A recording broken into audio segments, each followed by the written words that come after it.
तो यार अब तक जितना भी क्वेश्चन हम लोगों ने लॉज ऑफ मोशन में किया है उसमें फिक्स फोर्स की बातें करी गई हैं। फिक्स फोर्स मतलब कि एजेंट लगाने वाला लगा रहता था तो उसका कुछ 60 न्यूटन 40 न्यूटन जो भी फोर्स होता था वो मेंटेन रहता था। नहीं, हाँ फ्रिक्शन एक अकेले था जो अपने फोर्स को बदल पाता था, लेकिन एक समय पे तो एक ही जैसा लगता रहता था। हमने कहीं ये बातें नहीं की कि ये फोर्स बदल रहा है वो फोर्स बदल रहा है, नहीं। तो क्या फोर्स भी बदल सकता है? अगर किसी बॉडी पे लगने वाला फोर्स बदल सकता है तो कितने तरीकों से बदल सकता है? मैंने कहा ये एम मास का ऑब्जेक्ट है, इसमें फोर्स कितने तरीकों से बदल सकता है? तो ये जो एफ है ये 3 तरह से बदल सकता है। या तो वो टाइम का फंक्शन होगा, या तो वेलोसिटी का फंक्शन होगा, या तो डिस्प्लेसमेंट का फंक्शन होगा।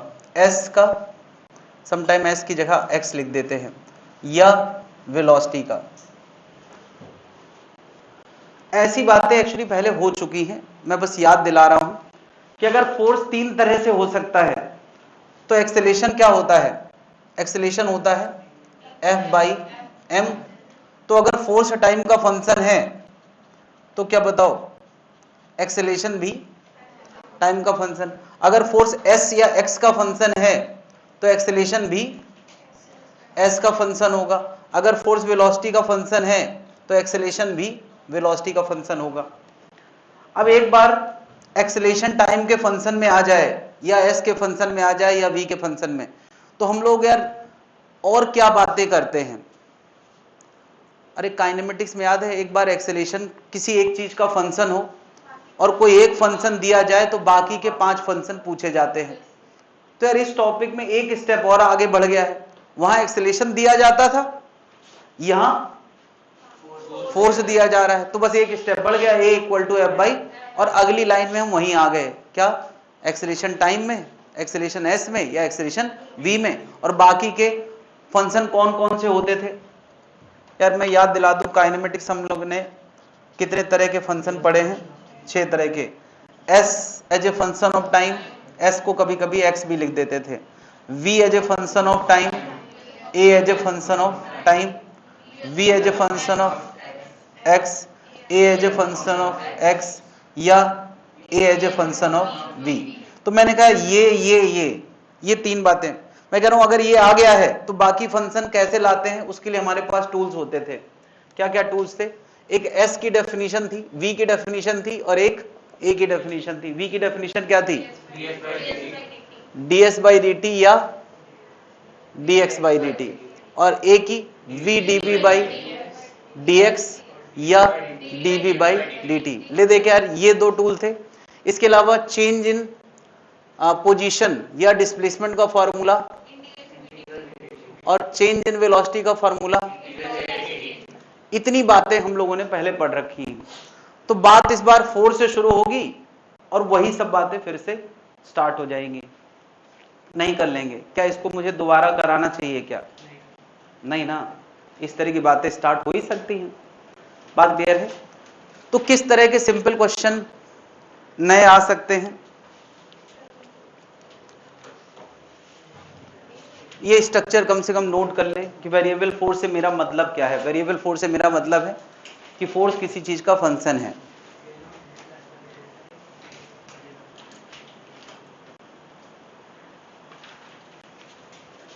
फोर्स में बी फंक्शन ऑफ टाइम, में बी फंक्शन ऑफ एस, में बी फंक्शन ऑफ वेलोसिटी।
तो यार ठीक है, मैं मान लेता हूं कि ये बातें याद आ गई हैं।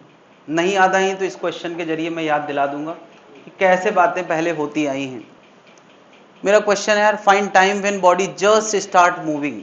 एक वेरिएबल एजेंट फोर्स लगा है, ये कोई एजेंट ने वेरिएबल फोर्स लगाया है 5t न्यूटन का, 5t न्यूटन का फोर्स लगाया है ना। और ये रफ सरफेस में ब्लॉक रखा हुआ है, रफ सरफेस में ब्लॉक रखा हुआ है। पहला क्वेश्चन है कि कितना, कम से कम कितने टाइम बाद बॉडी स्टार्ट कर देगी चलना, कितना स्टार्ट कर देगी? क्या बात निकाल सकते हैं? क्या पता है, ये खींचने वाला फोर्स जब तक फ्रिक्शन की मैक्सिमम लिमिट के बराबर ना हो जाए तब तक बॉडी चल नहीं सकती। और फ्रिक्शन की मैक्सिमम लिमिट हम लोग क्या लिखते आए हैं? Mu into N. म्यू कितना दिया है? 0.2। नॉर्मल एक्शन कितना है? 10g, यानी ये कितना आ गया?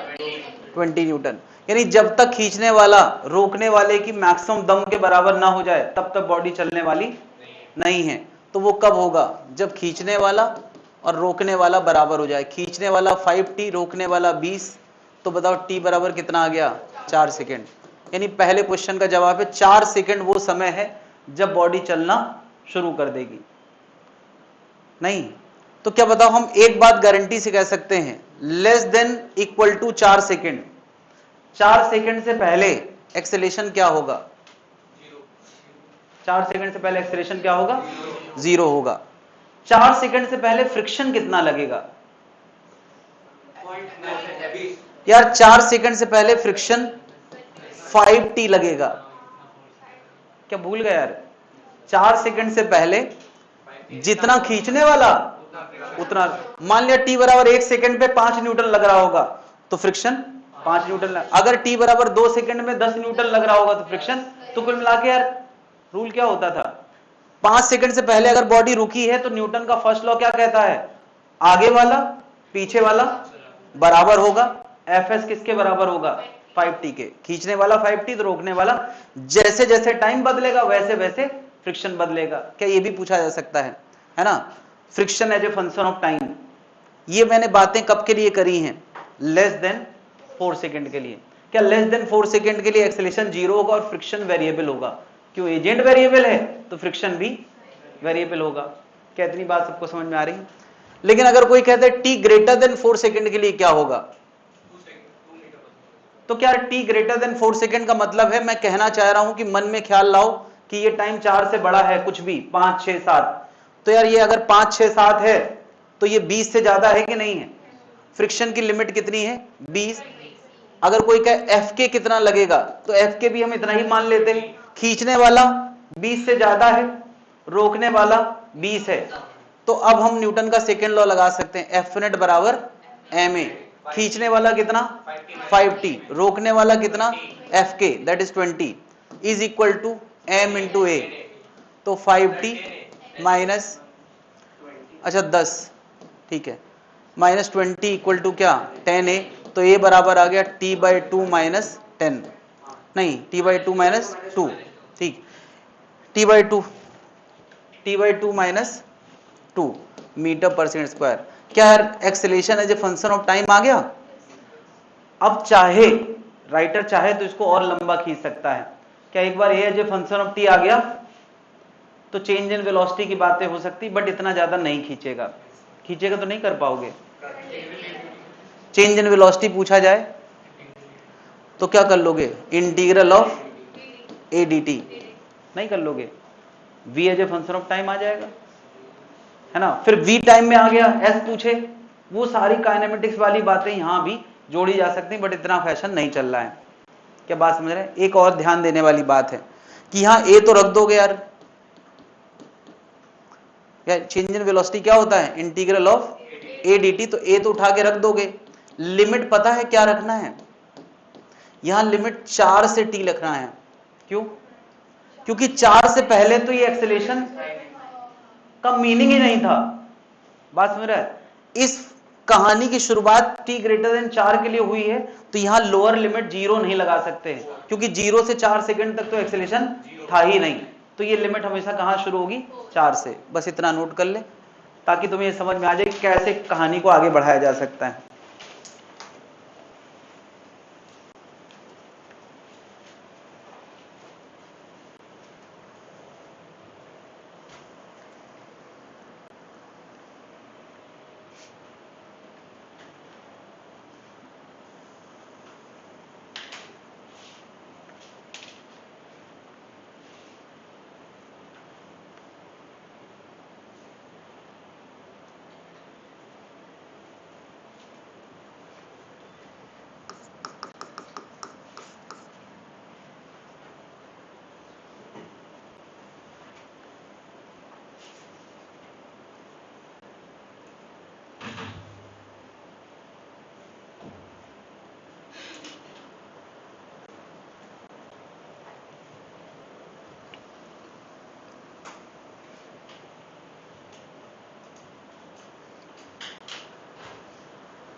नोट कर लिया भाई लोग?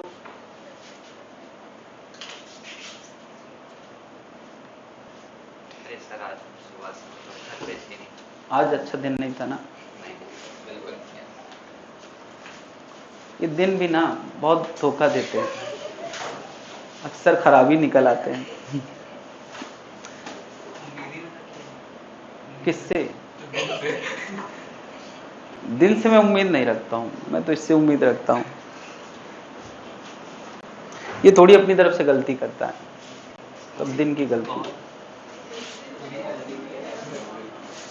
अब मान लिया दिन में लिखा हुआ है कि इस नाम के अल्फाबेट वालों का आज दिन सही नहीं है, तो कोई क्या कर सकता है? होता है उसमें नाम के हिसाब से होता है। राशिफल, राशिफल देखते हो कि नहीं? उससे पता चल जाता है कि किसका दिन अच्छा होना है, किसका खराब। राशिफल। अरे वो कि सैटर्न यहाँ जा रहा है, मार्च में ये हो रहा है। हाँ, यस। तो फिर तुम्हें कैसे पता चलता है कि आज दिन खराब है? अच्छा, उससे पता चलता है। तो वही मैं कह रहा हूँ, पहले से देख लिया करो न्यूज़पेपर में, काहे को सरकमस्टेंस से झेलो। पहले सब पता चल जाएगा। नोट कर लिया भाई लोग?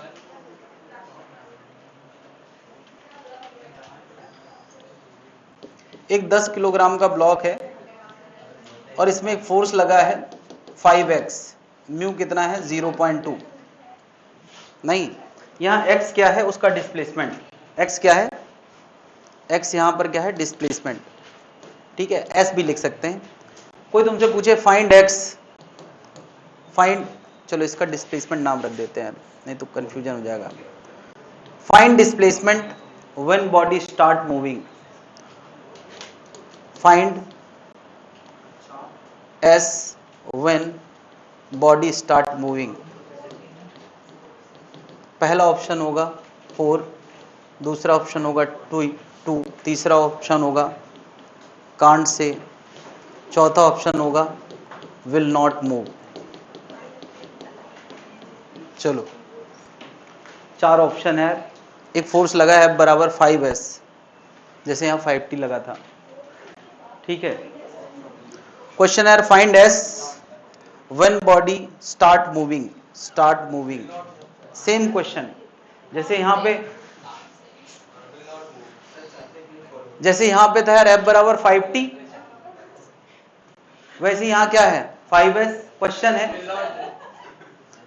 कि when, find s when the body start moving.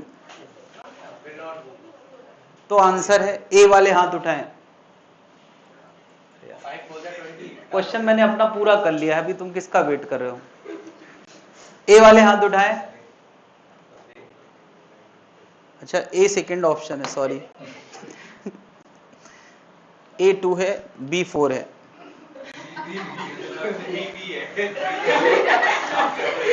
Sorry, option मिट गया है।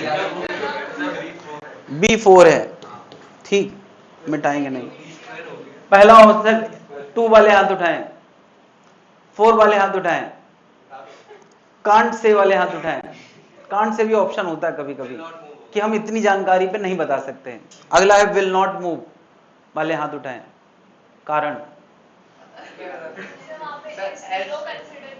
अच्छा देखो यार, अगर किसी एजेंट का फोर्स 5t है, मतलब उसका कहने का मतलब जैसे जैसे समय बीतेगा मैं अपना फोर्स बढ़ाता जाऊंगा, तो उसकी उम्मीदें सही हैं या गलत हैं? सही हैं।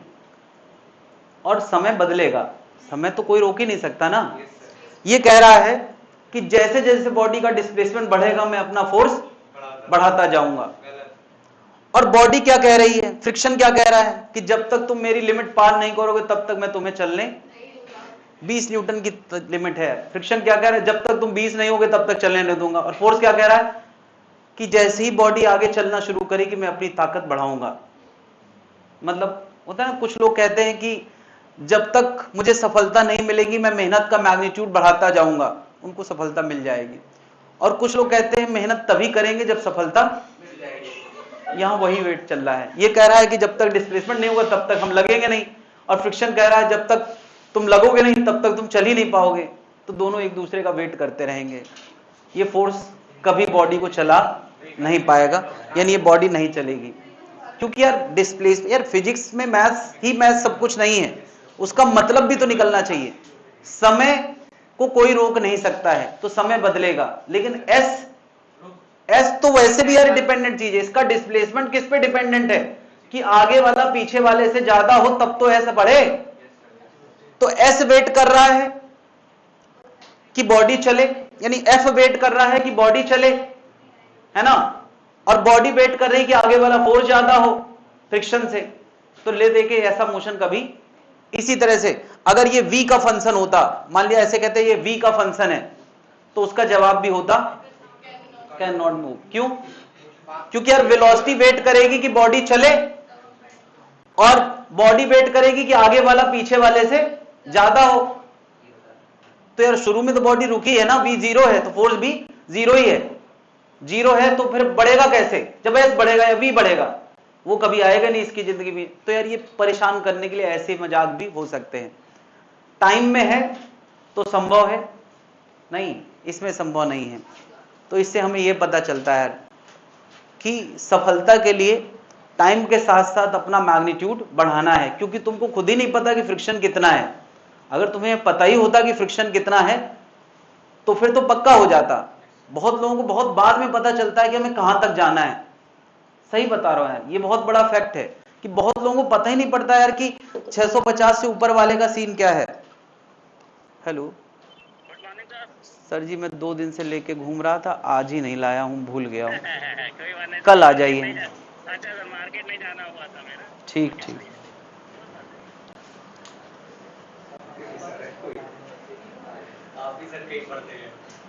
अरे नहीं यार, ये किराए वाला था, बोलना पड़ता है यार, नहीं तो हटा देगा यहाँ से। हाँ, ये क्लियर है भाई।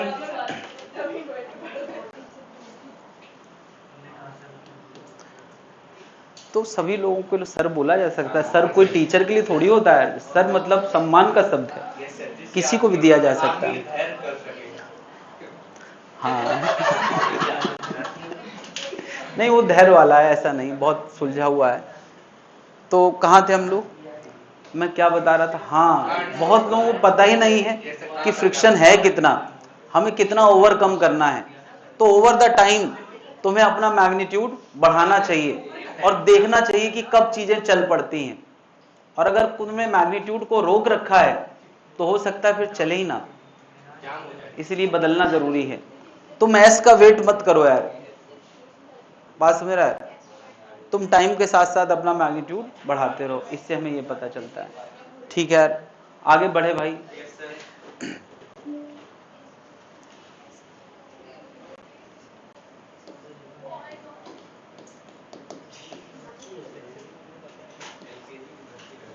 तो यार एक स्प्रिंग किस चीज से बनाई जाती है? Is made of elastic material. तो आमतौर पे स्टील को इलास्टिक मान लिया जाता है। दुनिया में कोई भी चीज परफेक्ट इलास्टिक नहीं है। सबसे ज्यादा इलास्टिक मटेरियल को बोलते हैं क्वार्ट्ज। तुमने देखा होगा यार, कई बार अच्छी घड़ियों में लिखा रहता है क्वार्ट्ज, लोकल वाले भी लिख देते हैं क्योंकि लिखने का पैसा नहीं लगता, लेकिन वो अपने मटेरियल में क्वार्ट्ज, अपनी घड़ी में क्वार्ट्ज यूज नहीं करते हैं। और उसका नतीजा क्या होता है कि घड़ी महीना खान टाइम देती है, फिर धीरे स्लो होती है या फास्ट हो जाती है, और उसके बाद गलती होना शुरू हो जाती है। क्यों? क्योंकि वो क्वार्ट्ज यूज नहीं करते। क्वार्ट्ज महंगा मटेरियल है ना। तो घड़ी के मामले में स्पेशली मैं कहूंगा कि सस्ती घड़ी काम नहीं करती है। या तो फिर वो बटन वाली ले लो, सेल वाली, जिसमें काले अक्षर से टाइम लिख के आता है, वो सही चीज है, 25 रुपए वाली। अगर तुमने सुई वाली घड़ी ली है तो एक्चुअल क्वार्ट्ज वाली होना चाहिए। ये सुई वाली घड़ी अगर क्वार्ट्ज की नहीं है तो सही टाइम नहीं देगी। खैर,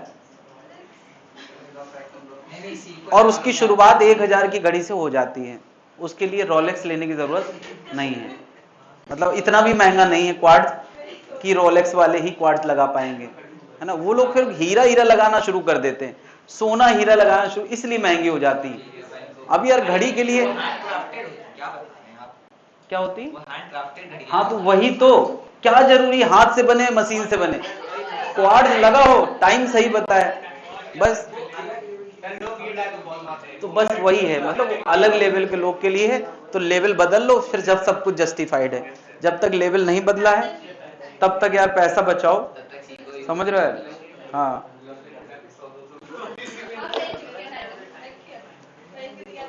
तो स्प्रिंग यार कैसे मटेरियल की बनी है? तो यार एज्यूम्ड, ऐसा है नहीं, एज्यूम्ड परफेक्टली इलास्टिक, ठीक है। स्प्रिंग का मटेरियल परफेक्टली इलास्टिक नहीं होता, लेकिन हम मान के क्या चलेंगे, परफेक्टली इलास्टिक है। तो होता क्या है कि जब हम स्प्रिंग को खींचने की कोशिश करते हैं ऐसे, तो मटेरियल लेवल पे, उसके एटॉमिक लेवल पे खिंचाव आते होंगे, मटेरियल लेवल पे डिफॉर्मेशन आते हैं। वो कई तरह के डिफॉर्मेशन शामिल हैं, उसमें लॉन्गिट्यूडनल डिफॉर्मेशन शामिल हैं, साइड वाइज लेटरल डिफॉर्मेशन शामिल है। कुल मिला के ये समझो कि जब हम इसको खींचते हैं तो अंदर के मॉलिक्यूल लेवल पे स्ट्रक्चरल बदलाव होना स्टार्ट होते हैं, और एटम्स उस स्ट्रक्चरल बदलाव का अपोज करते हैं, और जिसका नतीजा क्या होता है कि जब हम इसको ताकत लगाते हैं तो स्प्रिंग भी पीछे की तरफ ताकत लगाती है। यानी स्प्रिंग नहीं चाहती कि उसके नॉर्मल स्ट्रक्चर को कोई बदले। तो जब तक ये रिलैक्स है तब तक ये दुनिया के लिए रिलैक्स है। जब ये खुद टेंशन में आएगी तो दूसरों को टेंशन देगी। यानी अगर किसी ने, अभी हमने ताकत लगाई नहीं है तो मैं कहूंगा ठीक है, अभी ये रिलैक्स्ड है। क्या जैसे जैसे हम लोग स्प्रिंग को खींचना शुरू करते हैं तो मटेरियल लेवल पे स्ट्रक्चरल बदलाव शुरू हो जाते हैं, है ना। और ज्यादा खींचोगे तो मटेरियल लेवल पे बदलाव और ज्यादा होंगे, तो हमें ताकत भी और ज्यादा लगाना पड़ेगी। यानी अभी स्प्रिंग रिलैक्स्ड है, बिल्कुल खिंचाव नहीं है, तो ना खींचने वाला ना रोकने वाला। अभी एजेंट ने आगे फोर्स लगाया तो स्प्रिंग कहां फोर्स लगाएगी, पीछे लगाएगी। अभी एजेंट ने और ज्यादा फोर्स लगाया तो स्प्रिंग भी और ज्यादा फोर्स लगाएगी। तो यार ये एजेंट है, और ये फोर्स हम क्या कहते हैं, ये फोर्स स्प्रिंग फोर्स है। ये फोर्स किसका है, स्प्रिंग का फोर्स है ना। या इसको कभी कभी हम लोग रीस्टोरिंग फोर्स भी बोलते हैं। क्या बोलते हैं, रीस्टोरिंग फोर्स। रीस्टोरिंग फोर्स मतलब मटेरियल के अंदर तुमने इतने सारे बदलाव कर दिए हैं, मटेरियल चाह रहा है कि हम पहले जैसे हो जाएं, उस चक्कर में ये फोर्स लगाता है, नहीं, उसी को हम क्या बोलते हैं, रीस्टोरिंग फोर्स। तो यार ये जो रीस्टोरिंग फोर्स है, एफ स्प्रिंग, ये किस पे डिपेंड करता है, ये खिंचाव पे डिपेंड करता है। एक्स मतलब कि कितना हमने खींच रखा है ना। ज्यादा खींचेंगे ज्यादा ताकत लगाना पड़ेगी, कम खींचेंगे। अच्छा, ये बात उल्टा भी ट्रू है। हम अगर स्प्रिंग को खींचने के बजाय प्रेस करने की कोशिश करें, ऐसा दबाव लाने की कोशिश करें। यानी इस समय मैंने एक्स दबा रखा है तो स्प्रिंग उसका भी अपोज करती है। स्प्रिंग अपने नेचुरल माहौल में रहना चाहती है। यहां भी एटॉमिक डिफॉर्मेशन हुआ है तो स्प्रिंग कहां फोर्स लगाएगी? आगे की तरफ। यानी इस समय स्प्रिंग का फोर्स आगे की तरफ है और यहां स्प्रिंग का फोर्स कहां था? पीछे की तरफ। ठीक है, तो मैं स्प्रिंग के फोर्स की बात कर रहा हूं, वह एक्स के प्रोपोर्शनल है और अपोजिट है। ये भी समझे जरा। क्या बताओ इस समय एक्स कहां है? राइट है। एक्स कहां है? राइट है। तो स्प्रिंग का फोर्स कहां है? लेफ्ट है। अभी एक्स कहां है? लेफ्ट है। तो स्प्रिंग का फोर्स कहां है? तो ये माइनस ये बताता है कि एक्स का जो भी साइन है एफ का साइन उसका उल्टा है, डायरेक्शन वाइज वो उल्टा है ना। इक्वालिटी लाने के लिए हम एक कांस्टेंट लाते हैं के, जिसको हम लोग क्या बोलते हैं? Spring constant. के यहां पर क्या है? Spring constant. ये स्प्रिंग कांस्टेंट का एक फील मन में ला सकते हैं। To stretch the same X, अगर एक जैसा खिंचाव लाने के लिए किसी स्प्रिंग में कम ताकत लगाना पड़ रही है, किसी में ज्यादा, तो जिसमें ज्यादा ताकत लगाना पड़ रही है उसका के, सीधी सी बात है, to stretch the spring by the same X, जिसमें एफ ज्यादा उसका के ज्यादा। मतलब एक सॉफ्ट स्प्रिंग होगी उसका के कम होगा, एक हार्ड स्प्रिंग होगी उसका के ज्यादा। यानी पेन की रिफिल की स्प्रिंग है, के कम होगा। अब यार स्कूटी के अंदर जो सॉकर होता है स्प्रिंग वाला, उसका के बहुत ज्यादा होगा। और फिर ट्रेन के जो स्प्रिंग होता है बहुत ज्यादा, बहुत ज्यादा। तो के किस पे, मतलब इस बात को डिनोट करता है कितना खिंचाव मुश्किल है। के किस पे डिपेंड करता होगा? किन बातों पे? तो यार के किस पे डिपेंड करेगा? ऑब्वियसली यार डिपेंड्स ऑन मटेरियल, यानी स्टील का बना है या किसी और मटेरियल का, कॉपर का बना है या क्वार्ट्ज का बना है। और किस पे डिपेंड करेगा? हाँ, ये डिपेंड करेगा क्रॉस सेक्शन एरिया पे डिपेंड करेगा, लेंथ पे डिपेंड करेगा, इतनी सारी बातों पे डिपेंड करेगा। थिकनेस, क्रॉस सेक्शन एरिया से मेरा मतलब है थिकनेस। यानी यार एक मटेरियल से, उसी मटेरियल से, स्टील से ही पतले वायर की स्प्रिंग बनाई गई है तो उसका के अलग होगा, मोटे वायर की स्प्रिंग बनाई गई है तो उसका के अलग होगा, है ना। एक 2 सेंटीमीटर की स्प्रिंग बनाई गई है और एक 10 सेंटीमीटर की स्प्रिंग बनाई है तो दोनों के अलग अलग होंगे। के किस पे डिपेंड करेगा? इन सब बातों पे। हाँ बिल्कुल, एक्स लंबाई का डायमेंशन है, एफ फोर्स का है, तो एक्स क्या होगा? Force per unit length. हाँ बिल्कुल यूनिट है। पर्टिकुलर कैसे हो सकती है? जब वो मटेरियल डिपेंडेंट है, क्रॉस सेक्शन डिपेंडेंट है ना। जब इन पे डिपेंडेंट है तो ये बदलेगा तो के भी बदल जाएगा। जी किसी पे डिपेंड नहीं करता, वो यूनिवर्सल कांस्टेंट होता है। तो ये के है, एक स्प्रिंग के लिए ये फिक्स है। कोई मटेरियल तय कर ले, मोटाई तय कर ले, साइज तय कर ले, तो बार बार उतनी ही लंबाई की स्प्रिंग बनाए तो उन सारी स्प्रिंग का के कैसा होगा? एक जैसा होगा। बात समझ रहा है? एक ही मोटाई के वायर से अगर स्प्रिंग बनाई जा रही है और बराबर बराबर नंबर ऑफ टर्न है, 50 टर्न की सारी स्प्रिंग बनाई जा रही है, तो उन सबका के कैसा होगा? एक जैसा होगा। बात समझ रहे हैं? अब मैंने क्या क्या बताया? लेंथ या नंबर ऑफ टर्न्स पे डिपेंड करता है ना। नंबर ऑफ टर्न्स के अलावा ये टर्न पास पास है कि दूर दूर, इसकी मैन्युफैक्चरिंग तरीके पे भी डिपेंड करता है। बहुत सारी चीजें हैं। तो मेन बातें यही हैं, इन बातों पे के डिपेंड करता है। नोट करते जाएं साथ ही साथ।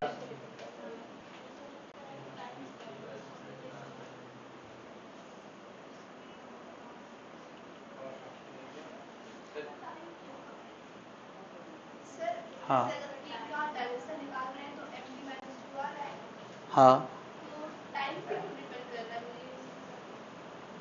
इसको थोड़ा बहुत लॉन्ग में ना सोचें। के बराबर एफ बाई एक्स है नहीं, तो के क्या है? के फोर्स है। के क्या है? फोर्स है। जब एक यूनिट लेंथ खींचो तो जब फोर्स है तो वो टाइम पे डिपेंड करता है, तो के नहीं डिपेंड करेगा। इसको ऐसे फील करो, यूनिट लेंथ खींचने में, यानी 1 मीटर खींचने में जितना फोर्स लगती है, स्प्रिंग लगाती है, वही के है। दैट मतलब सिंप्लिसिटी यही है कि हर चीज जो बेसिक चीजें या तो एनर्जी से कनेक्ट करो या तो फोर्स से। तो के क्या है? फोर्स है। कब के लिए? जब 1 मीटर खींचा हो। समझ गए? तो फिर तो हो ही गया ना। तो इसका मतलब फोर्स है तो वो तो डायमेंशन टी पे डिपेंड करेगा ही। फोर्स मास इनटू एक्सेलरेशन होता है।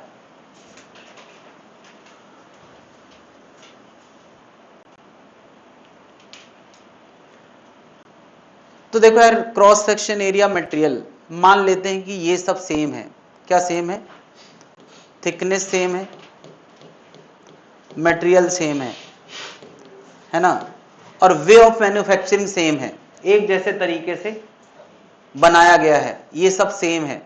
तो फिर के फिर किस पे डिपेंड करेगी? के किस पे डिपेंड करेगी? नंबर ऑफ टर्न पे। यानी कुल मिला के एक ही फैक्ट्री से स्प्रिंग बनाई जा रही है, एक स्प्रिंग L लंबाई की काटी गई और एक 2L की, या ऐसे कह लो एक में 50 टर्न है और एक में 100 टर्न है। भाई डबल लेंथ होगी तो उसमें कितने टर्न होंगे? डबल टर्न होंगे। तो मेरा तुमसे ये पूछना है कि किसका के ज्यादा होगा, किसका के कम होगा। क्या तुमने सीखा है आज तक की लाइफ में? तुमने क्या महसूस किया है?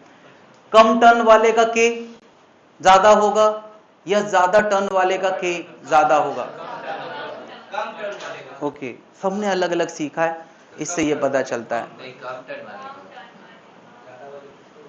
किसको खींचना मुश्किल होगा। अच्छा फिर से थोड़ा मैं, जिसमें कम टर्न है उसको खींचना मुश्किल होगा या जिसमें ज्यादा टर्न है उसको खींचना मुश्किल होगा? कितने लोगों को लगता है ज्यादा टर्न वाले को खींचना मुश्किल है क्योंकि उसमें ज्यादा टर्न है? हाथ उठाएं। कितने लोगों को लगता है कम टर्न वाले को खींचना मुश्किल है? हाथ उठाएं। तो ज्यादातर लोगों ने इसका मतलब स्प्रिंग खींची है। तुमने स्प्रिंग नहीं खींची कभी? तो एक खींचना नहीं थी, एक से ज्यादा खींचना पड़ेगी, तब तो कंपेयर कर पाओगे। तो मैं बता दूं यार, ज्यादा टर्न वाले को खींचना आसान होता है और उसका बड़ा लॉजिक है। अगर मैं कहता हूं कि मैंने 50 टन वाली स्प्रिंग को खींचा है, तो मटेरियल लेवल पे वही लंबाई खींचने के लिए मटेरियल लेवल पे जो बदलाव होंगे, और अगर मैंने 100 टन की स्प्रिंग को खींचा है उतनी लंबाई से, तो मटेरियल लेवल पे जो बदलाव होंगे वो कम होंगे। क्यों? अरे सीधी सी बात है, उसमें 50 को एडजस्टमेंट करना है उसी लंबाई के लिए और इसमें 100 को एडजस्टमेंट करना है उसी की स्ट्रेचिंग के लिए, तो यहां बदलाव और मटेरियल लेवल पे बदलाव कम होंगे तो वो अपोज भी कम करेगा। तो ले दे के हजम हो या ना हो, प्रैक्टिकल कर लो। के किस पे डिपेंड करता है? नंबर ऑफ टर्न या लेंथ के इनवर्सली प्रोपोर्शनल होता है।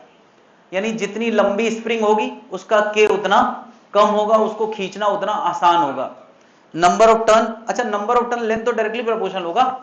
50 टन से 100 टन हो गए तो लंबाई भी डबल हो जाएगी। क्या इतनी बात जनता को क्लियर है? लेंथ के साथ इनवर्सली है, नंबर ऑफ टर्न के साथ भी इनवर्सली प्रोपोर्शनल है। एक ही तरह की थिकनेस, एक ही तरह के मटेरियल हो तभी हम इस तरह की बातें भी कर सकते हैं। तो मुझे बताओ, ये स्प्रिंग अगर L लेंथ की है और ये स्प्रिंग L/2 की है, तो बताओ अगर मैंने कहा इसका K है तो इसका क्या होगा? अभी तो बात करी है, इसका 2K होगा, इसका भी 2K होगा। आंसर ये है। क्वेश्चन ये था कि अगर इसका K है तो इस आधे वाले का क्या होगा? भाई अभी तो तुमने तय किया जिसका लेंथ कम होगा उसका के ज्यादा होगा। अगर लंबाई आधी हो गई है तो के डबल हो जाएगा। क्या बात समझ में आ गई है?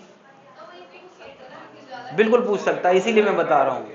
हाँ, जवाब मिल गया है। तो कुल मिला के के एल के इनवर्सली प्रोपोर्शनल है, या कभी ऐसे करना पड़ जाए K1/K2 इक्वल टू क्या होगा?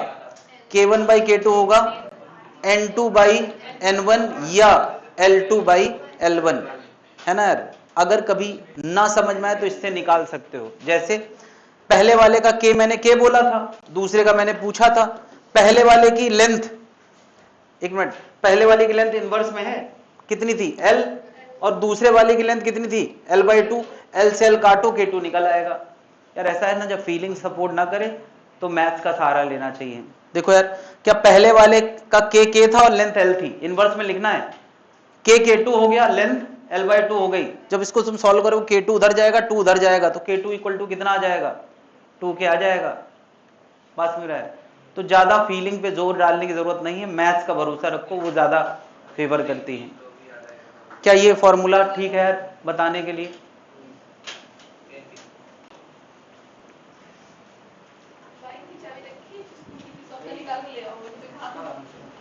ये नोट कर लिया भाई लोग?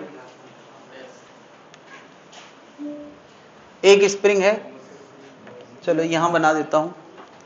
एक स्प्रिंग है जिसकी लेंथ L है और इसका K है। स्प्रिंग कांस्टेंट क्या है? K है। इधर ध्यान दे भाई लोग, पता नहीं तुम लोग क्या क्या इश्यूज चलते रहते हैं। स्प्रिंग कांस्टेंट क्या है? K है। इसके मैंने दो टुकड़े किए हैं, एक 1:3 में दो टुकड़े किए हैं, 1:2 में। तो एक L/2 का है, L/3 का, तो दूसरा कितना होगा? 2L/3। भाई L में से L/3 गया, तो इसका K कितना? 1 2। इसका K1 बताना है, K1 बताना है और इसका K2 बताना है। नहीं, ऑन पेपर चाहिए मुझे, मैथ्स लगा के। फीलिंग कुछ दिन में खत्म हो जाएगी, मैथ्स काम आएगी। K1 कितना, K2 कितना? गिवन डेटा K है, K गिवन है,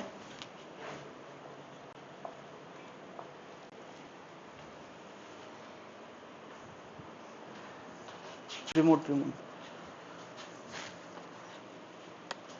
एक मैं सोच रहा हूँ एक थर्ड फ्रेम 1 2 है ना, 1 2 केवल 1 में ये 2 में ये।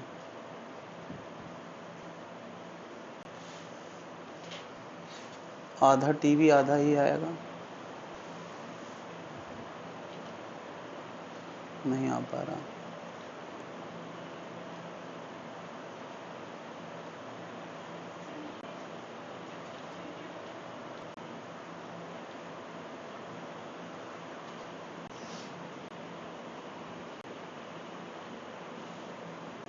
ज्यादा हो जाएगा, दिखेगा नहीं। ठीक, हाँ भाई K1 और K2 K के टर्म में लिखना है। K1 कितना आ गया? 3K। और K2 कितना आ गया? तो हमें क्या करना है, इसको कंपेयर करना है, इसको और इसको। तो K/K1, K के करस्पॉन्डिंग लेंथ कितनी है? L, और K1 के करस्पॉन्डिंग L/3। तो K1 देखो जरा, K/K1 इक्वल टू 1/3। K1 उधर, तो K1 कितना आ गया? 3K। मैंने यार इसको कंपेयर किया है, अब इसको कंपेयर कर लो। K/K2 इक्वल टू क्या? K के करस्पॉन्डिंग L है और K2 के करस्पॉन्डिंग 2L/3। ये इनवर्स में लिखना है भाई। तो L से L कटा, 2K2/3 is equal to K, तो K2 कितना आ गया? 3K/2। यार ऐसा है ना कि फील करने में कई बार गलती हो जाती है, इसलिए मैथ्स लगाना ज्यादा सही है। कितने लोग आ गया यार दोनों चीजें? ये स्टेप करना ज्यादा बढ़िया है या फील करना ज्यादा बढ़िया है? स्टेप करना। देखो यार, जब तक सीधे सीधे वाला मामला है तो फील हो जाएगा। जैसे 1/3 हो गया है तो 3K है, हाफ हो गया है तो 2K है, लेकिन 2/3 हो गया है तो इसमें फीलिंग थोड़ा लड़खड़ाती है। मेरा अपना लगता है कि इसमें अक्सर लोग गलती कर देते हैं, कई बार लिख देते हैं 2K/3, कई बार लिख देते हैं 3K/2। तो मैथ्स लगाने में कम से कम जस्टिफाइड आंसर आएगा। क्या कोई दिक्कत है यार? कोई दिक्कत है भाई लोग?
स्प्रिंग के हम लोग कॉम्बिनेशन की बात करने वाले हैं।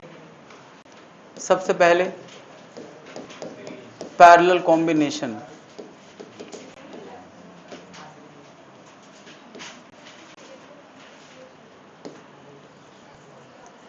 एक स्प्रिंग ऐसे, एक स्प्रिंग ऐसे, सच दैट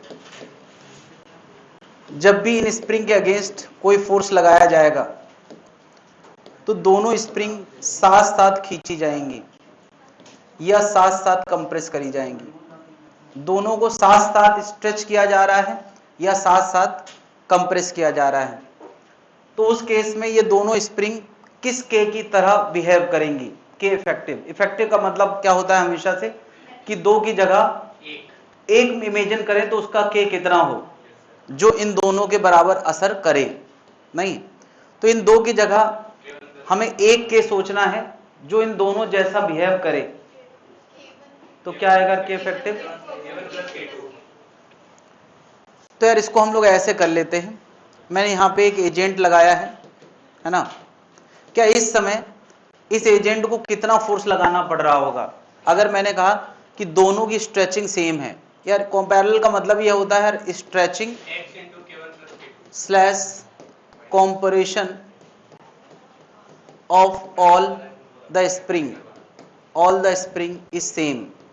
अगर कंप्रेशन या स्ट्रेचिंग सेम है तो मैं कहूंगा कि ये कौन सा कॉम्बिनेशन है?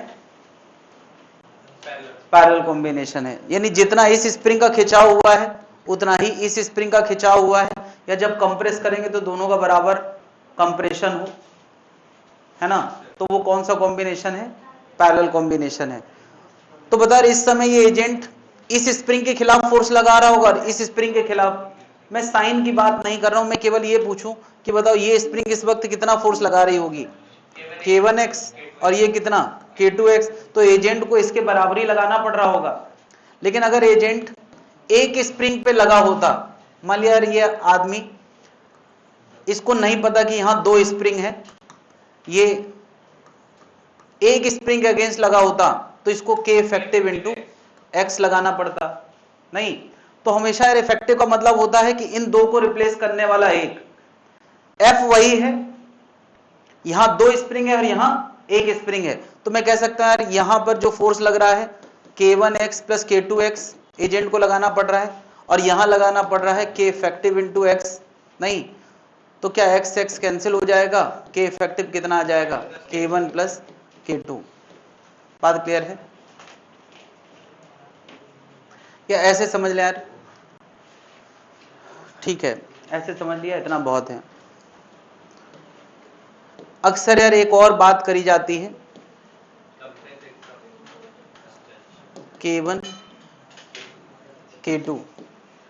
अगर मैं एक ब्लॉक को ऐसे रख दूं और कोई एजेंट इसको धक्का देते देते खिसका देता है, ऐसे किसी एजेंट ने ऐसे इसको धक्का देके खिसका रखा है, तो बता ये स्प्रिंग खिंच जाएगी एक्स से, तो ये स्प्रिंग कंप्रेस हो जाएगी एक्स से, नहीं हो जाएगी। तो इस समय इस ब्लॉक पे दोनों स्प्रिंग फोर्स लगाएंगी। कितना? यहां से K1x और यहां से K2x। तो बताओ इस समय भी एजेंट कितना फोर्स लगा रहा होगा?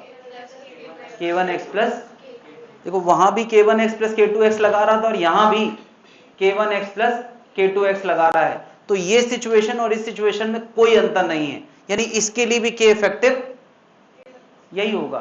क्या लॉजिक समझ पा रहे हैं भाई? वहां दोनों स्ट्रेचिंग में थी तब भी अपोज कर रही थी, यहां ये स्ट्रेचिंग में है अपोज कर रही है, ये कंप्रेशन में है तो भी तो अपोज ही कर रहा है। वहां भी दोनों एक तरफ लगा रहे थे और यहां भी दोनों एक ही तरफ लगा रहे हैं, तो के इफेक्टिव कितना होगा? K1 plus K2। क्या ये बात समझ में आ रही है? तो ये भी पैरेलल कॉम्बिनेशन है ना, और वो भी पैरेलल कॉम्बिनेशन, दोनों पैरेलल कॉम्बिनेशन है। तो फिर बात आएगी सीरीज क्या। पहले ये नोट कर लें, फिर हम सीरीज पे आते हैं।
क्लियर है बात? कुछ डाउट है तो पूछ सकते हैं। क्लियर है?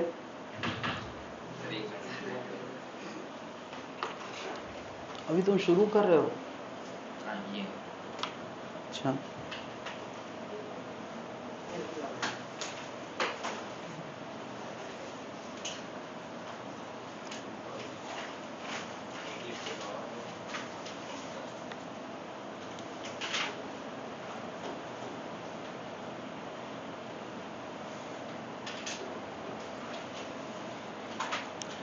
जितने भी क्वेश्चंस हैं सब कर डालना है। अगर कहीं और के भी क्वेश्चंस कर रहे हैं, दूसरे मॉड्यूल के या कहीं के भी कर रहे हैं, तो वो सारे डाउट्स अगली क्लास में लेके आना है, क्योंकि वो खत्म हो जाएगा 1 घंटे में। अगले 1 घंटे हम लोग डिस्कशन करेंगे।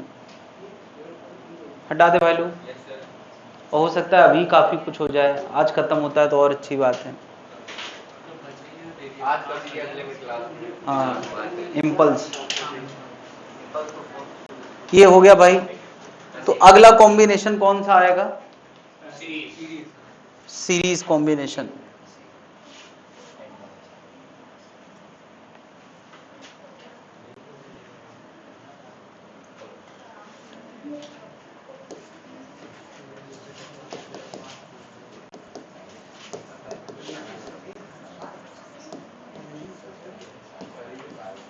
एक स्प्रिंग से अटैच्ड एक और स्प्रिंग इस तरह से लगी हैं, इस तरह से लगी हैं कि जब भी इनको खींचा जाएगा तो किसी एक स्प्रिंग के थ्रू खींचा जाएगा। जब भी इनको खींचा जाएगा तो किसी एक स्प्रिंग के थ्रू खींचा जाएगा। मान लिया यहां से किसी ने खींच रखा है, ये एजेंट ने यहां से खींच रखा है, तो यार इन दो में से दोनों स्प्रिंग अपने अपने हिसाब से स्ट्रेचिंग करेंगी। इसकी स्ट्रेचिंग x1 होगी, इसकी स्ट्रेचिंग पता नहीं कितनी है, x2 है, और ओवरऑल स्ट्रेचिंग x है। तो मैं कहूंगा इस x में दोनों के स्ट्रेचिंग का रोल है, उसका भी और इसका भी। क्या इस बार स्ट्रेचिंग सेम है? क्या नहीं है, स्ट्रेचिंग सेम नहीं है। अगर किसी एजेंट ने यहां F का फोर्स लगाया है और ये स्प्रिंग रुकी हुई है, तो हम ये कह सकते हैं कि इस स्प्रिंग को लेफ्ट से एक फोर्स लगाया गया होगा F1 इस स्प्रिंग ने, और वो F के बराबर ही होगा। नहीं कह सकते, क्यों? क्योंकि अगर कोई चीज रेस्ट पे होती है तो न्यूटन के फर्स्ट लॉ के हिसाब से आगे पीछे सेम फोर्स होता है। क्या बताओ? तो यहां भी तो एक F2 लगेगा जो इस स्प्रिंग को ये खींचेगा, एक्शन रिएक्शन। तो यार इस स्प्रिंग को F1 लगाया, उस स्प्रिंग को F2 लगाया, तो क्या F2 की वजह से ये स्प्रिंग आगे ना चली जाती? तो इसका मतलब यहां कोई F3 ज्वाइंट पे लगा होगा।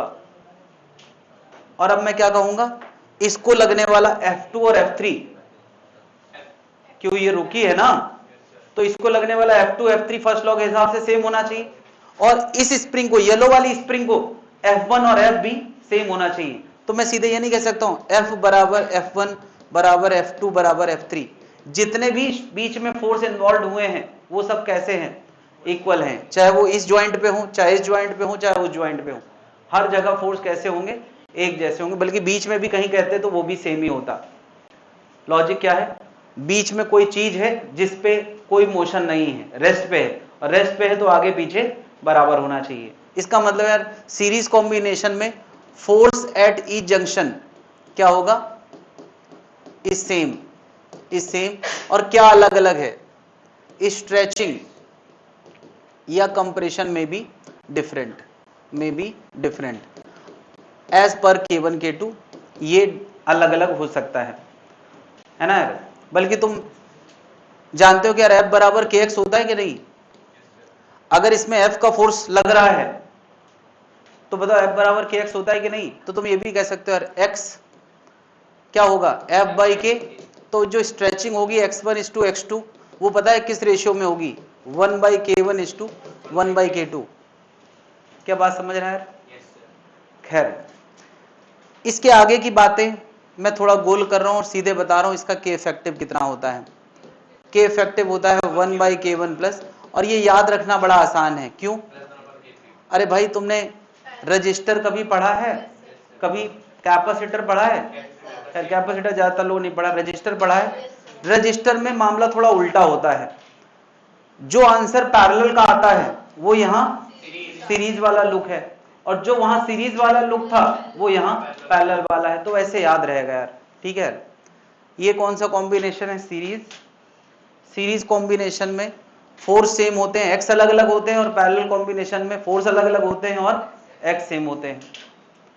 बात क्लियर है।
फिर यार मैं रुकूंगा नहीं,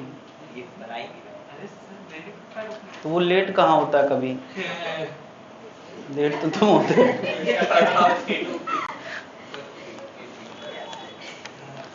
नहीं, लिखने में लेट, मैं लेट आने की बात नहीं कर रहा हूँ, लिखने में वो हमेशा अप टू डेट रहता है, चाहे लिखता हो चाहे ना लिखता हो। हाँ वो कभी रोकता नहीं कि सर रुक जाइए।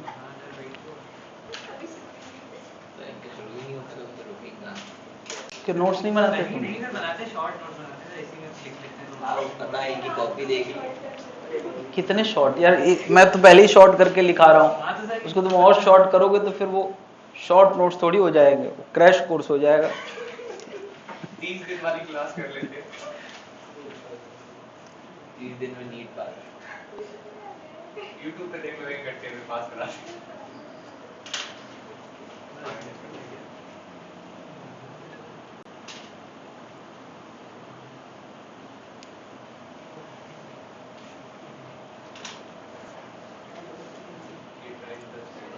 YouTube में कोई भी क्वेश्चन डाला जा सकता है, जैसे अगर हम डालेंगे कि 1 महीने में नीट कैसे पास करें, तो कम से कम 20 वीडियो आएंगे जो सजेस्ट करेंगे कि 1 महीने में डाल दें, 6 महीने में कैसे पास करें उसका भी आएगा, एक दिन का डालिए आपको भी उसमें भी आएगा, क्योंकि लोगों को व्यू चाहिए, कुछ ना कुछ लिखना है।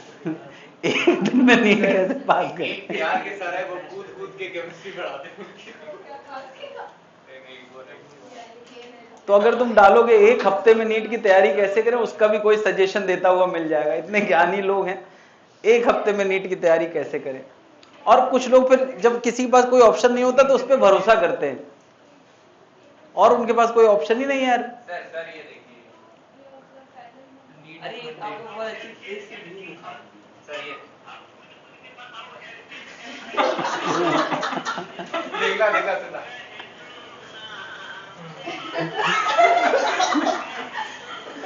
नोट कर लिया भाई, तुम नोट करते रहो यार, ये सब डिस्टर्ब मत होना है। अपने केमिस्ट्री वाले भारत सर को वीडियो उनका मकसद पूरा हो गया, तुमने वीडियो की चर्चा कर दी, दिखा दिया, वो यही चाह रहे थे।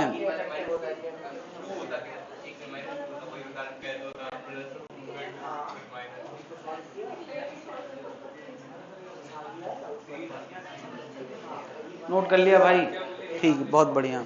तो जरा ये इसका आंसर कितने लोगों का हो गया है दिखाए। रुकने बैठने का नहीं था भाई, क्वेश्चन पहले से तैयार है। हाँ गलत है, क्या किया यार, गलत कैसे हुआ? ये किसका है, ठीक, हो गया। बाकी सब मन में किया क्या, अच्छा ये सर हो गया। कैसे करेंगे? सर हो गया। क्या दिखाओ? बाद में सीरीज में ये इन दोनों का आया है, इन दोनों का कहाँ इसको है, सीरीज में लेना। ये मैंने है, इसको मैंने के सही है, सही है। बस ये क्वेश्चन है सर, ये था। अच्छा ठीक ठीक सर है। मेरा देखा, मैंने उसको के प्राइम के टर्म में लिख दिया, इसको के प्राइम मान लिया। अच्छा ये है आंसर, हाँ अब सही है। नहीं तो उसके वो जो लाइन काटे हो पहले तो वो दिखाए थे ना, पहले कुछ सोच गए थे, बीच में ब्लॉक। ठीक।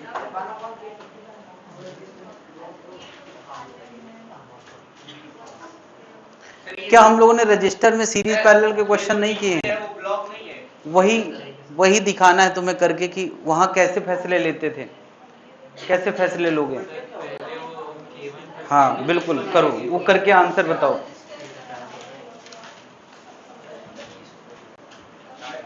ठीक ठीक, ये तुम 1/k इफेक्टिव का आंसर दे रहे हो, अच्छा ये है, ठीक है ठीक है।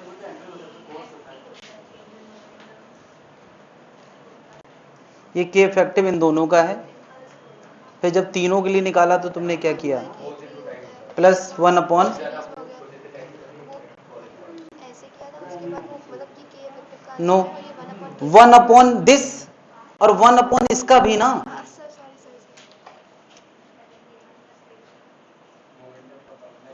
हाँ 2 हो गए, इन दोनों का ये आ गया। तो अब इसको एक की तरह सोचो, ये एक है ये एक है, तो उनका क्या लगेगा,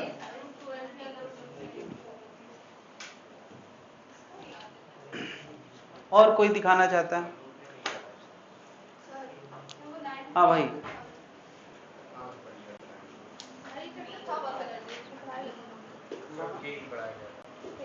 आपको लिखना है ठीक। सर, ऐसे ही करेंगे ना, रुके कर लिखिएगा वो लेना। ये 2 का इफेक्टिव लाया है क्या, हाँ उसके बाद क्यों, इसको सीरीज पैरेलल का रूल क्या था, पैरेलल का रूल ये वाला था क्या, गंदा वाला, पैरेलल का तो अच्छा वाला रूल था ना, अच्छा केवल हाँ और क्या। तो बताओ क्या इन 2 की जगह एक सोच सकते हैं, और उसके बगल में इन एक है ही है, तो बताओ इन दोनों को जब एक सोचोगे तो क्या लिखोगे, ये दोनों पैरेलल में हैं, और पैरेलल का रूल क्या है, k1 प्लस k2, ये दोनों पैरेलल को खत्म करके एक दिखा सकते हैं, और ये तो k3 है ही है। अब बताओ ये दोनों आपस में किसमें है, तो अब सीरीज वाला रूल लगाना है, सीरीज वाला रूल है 1/k इफेक्टिव इक्वल टू 1/ पहला वाला 1/ दूसरा वाला, तो दूसरा वाला k3 है और पहला वाला k1 प्लस k2 है। बस इसको सॉल्व करना है, बस यही काम करना था यार। इसको एलसीएम ले लेते हैं, यहाँ k3 आ जाएगा, लेकिन ध्यान रखना यार ये आंसर 1/k इफेक्टिव का आया है, तो अगर k इफेक्टिव का लाना है तो ये पलटना पड़ेगा, k3 ऊपर चला जाएगा और बाकी सब नीचे आ जाएगा। कितने लोगों ने यार यहां तक पहुंचा दिया है क्वेश्चन को। तो अब ऐसा है कि इसमें मैं और ज्यादा बातें नहीं करूंगा, क्योंकि हम ये सारी प्रैक्टिस कैपेसिटर के वक्त और अगर बीच में ब्लॉक रख देंगे तो तीनों पैरेलल में हो जाएंगे ना। हाँ बिल्कुल, अगर बीच में ब्लॉक रख दे और कह दे कि यहां एजेंट लगा है, इसलिए मैंने साफ साफ effective spring for the agent, agent तय करता है कि कहां से वो महसूस कर रहा है। अगर यहां से महसूस कर रहा है तो अलग आंसर होगा, अगर यहां एजेंट लग जाए तो वो पैरेलल कॉम्बिनेशन हो जाएगा, लेकिन ऐसा नहीं करेगा यार। क्या इतनी बात क्लियर है? इसमें सीरीज पैरेलल के बहुत अजीब अजीब से कॉम्बिनेशन नहीं बनाए जाते हैं। अगर कोई सिंपल एक दो चीजों का बना दे तो जैसे रजिस्टर में फैसले लेते हो, सॉरी कैपेसिटर में, वैसे यहां फैसले लेना है, मतलब रजिस्टर का उल्टा। जैसे रजिस्टर में फैसले लेते थे ना 10वीं क्लास में, वैसे यहां लेना है। बस ये वहां जो नियम होते थे यहां उसका उल्टा है, ये ध्यान रखना पड़ेगा, नहीं तो गड़बड़ हो जाएगा। क्या सब लोग कनेक्ट कर पा रहे हैं? 10वीं क्लास सभी पास करके बैठे हैं?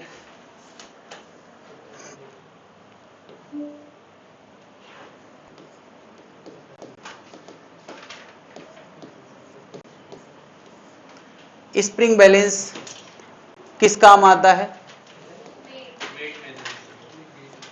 टू मेजर वेट,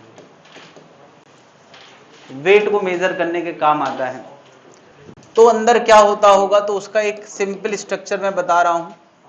अंदर एक स्प्रिंग होती होगी, बिल्कुल यार स्प्रिंग तो होती होगी, उससे अटैच्ड एक इंडिकेटर होता होगा, उससे अटैच्ड एक इंडिकेटर होता होगा, नहीं?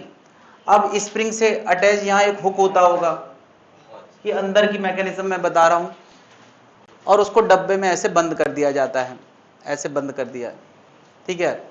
अब अगर इस स्प्रिंग बैलेंस में कोई चीज लटकाई गई है, हुक में कोई चीज लटकाई गई है, तो क्या स्प्रिंग स्ट्रेच होती होगी, और स्प्रिंग स्ट्रेच होती होगी तो ये इंडिकेटर भी नीचे आता होगा, यही होता होगा कि नहीं? अरे ये इंडिकेटर, अब यहां निशान लगे होते होंगे कि भाई कितने किलो लटकाया गया, नहीं? मान लिया यहां पे 10 किलोग्राम लटकाया गया है, तो इंडिकेटर 10 केजी के सामने आके रुक जाएगा। इतनी सिंपल सी मैकेनिज्म है। तुम्हें पता है कि इसका जो खिंचाव होता है, ये जो खिंचाव होता है वो फोर्स के प्रोपोर्शन होता है, तो जितना ज्यादा वेट लटकाओगे उतना ज्यादा फोर्स लगेगा, उतना ज्यादा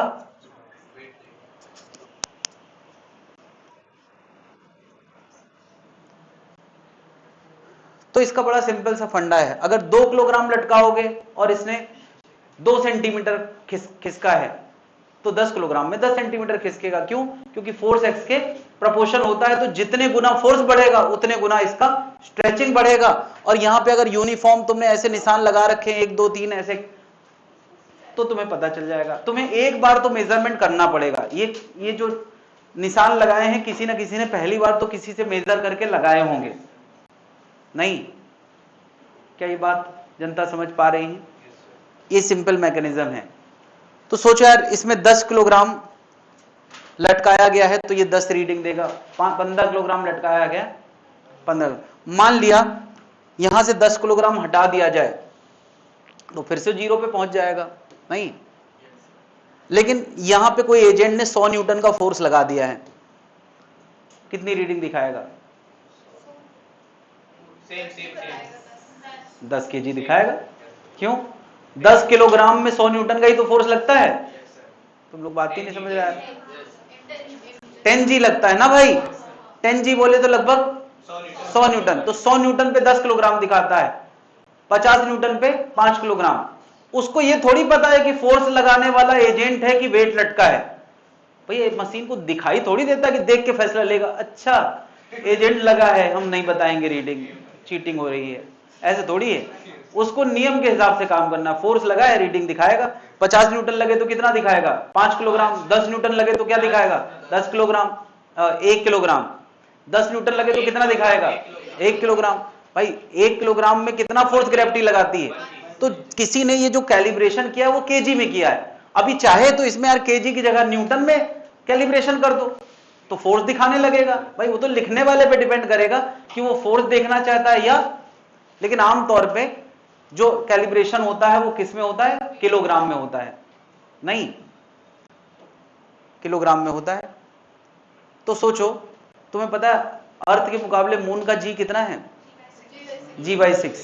तो अगर कोई 6 किलोग्राम की चीज अर्थ में नापोगे तो उसमें 60 न्यूटन लगेगा और दिखाएगा कितना? 6 किलोग्राम। अब वही वेट मशीन अभी मून पे नहीं गए हैं, अभी अर्थ पे हैं। मैंने 60 न्यूटन लगाया है तो कितना दिखाएगा? 6 किलोग्राम। अब हम मून पे चले गए तो वो क्या दिखाएगा? अरे वहां का G/6 है तो 6 किलोग्राम पे 6 इंटू G/6 लगेगा। 6 से 6 कट गया, मतलब कितना? 10 न्यूटन आया। अगर मून में 6 किलोग्राम लाएंगे तो 6 इंटू G/6 लगेगा कि नहीं? तो मतलब कितना? 6 से 6 कटा, कितना आ गया? G, मतलब 10 न्यूटन लगेगा। तो ये क्या दिखाएगा? 1 किलोग्राम। यानी ये मास मेजर करता है या फोर्स मेजर करता है? ये फोर्स मेजर करता है, दिखाता मास में है। ये एयर फोर्स बेस्ड डिवाइस है या मास बेस्ड डिवाइस है? भाई मास मेजर करने का तो दुनिया में कोई तरीका है ही नहीं। मतलब यह है कि फोर्स से ही मास का मेजरमेंट होता है। क्या बात समझ पा रहे हैं? यानी ये जो डिवाइस है ये फोर्स बेस्ड डिवाइस है। नहीं, क्या ये बात नहीं समझ में आई? क्या मुझे कुछ और बोलना चाहिए? ठीक है।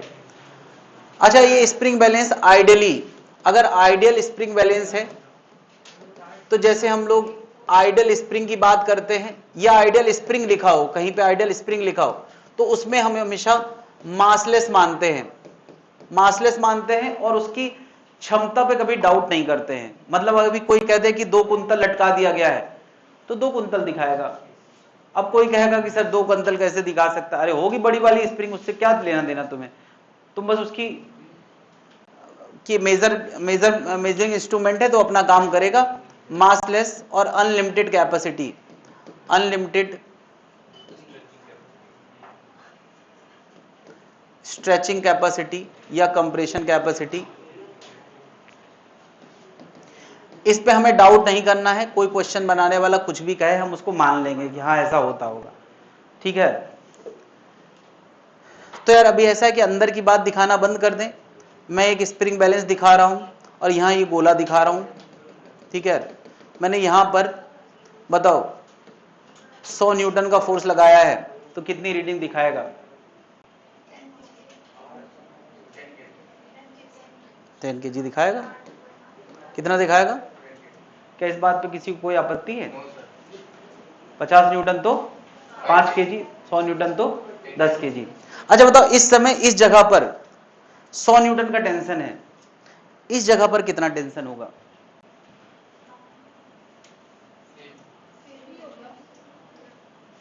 अच्छा बताओ, यहां 100 न्यूटन का टेंशन है, इधर कितना टेंशन होगा? क्योंकि इसका अपना कोई एम है नहीं, तो यहां टेंशन कितना होगा? 100 न्यूटन। यहां भी टेंशन कितना होगा? 100 न्यूटन। क्या ये बात जनता को समझ में आ रही है?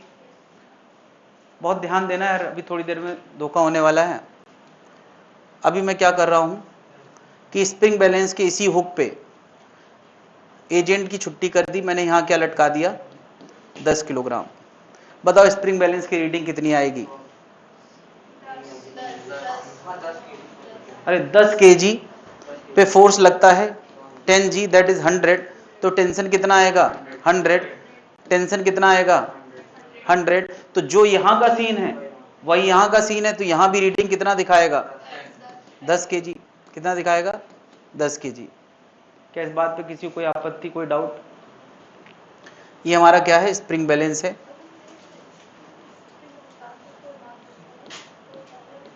दस kg लटकाया है, 10 kg लटकाया है। बता यार रीडिंग कितनी होगी? कितनी रीडिंग होगी यार इसकी?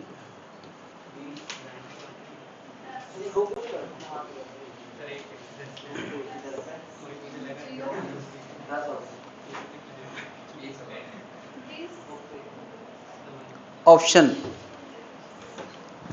Number 1 20 kg, option number 2 0, 3 number 10 kg, 4 number 5 kg।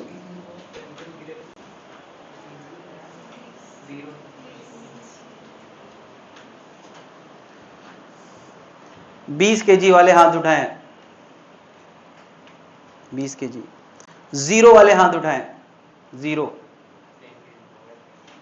100 और 100 कैंसिल, फोर्स खत्म। 10 kg वाले हाथ उठाएं, 5 kg वाले हाथ उठाएं और कटा लें।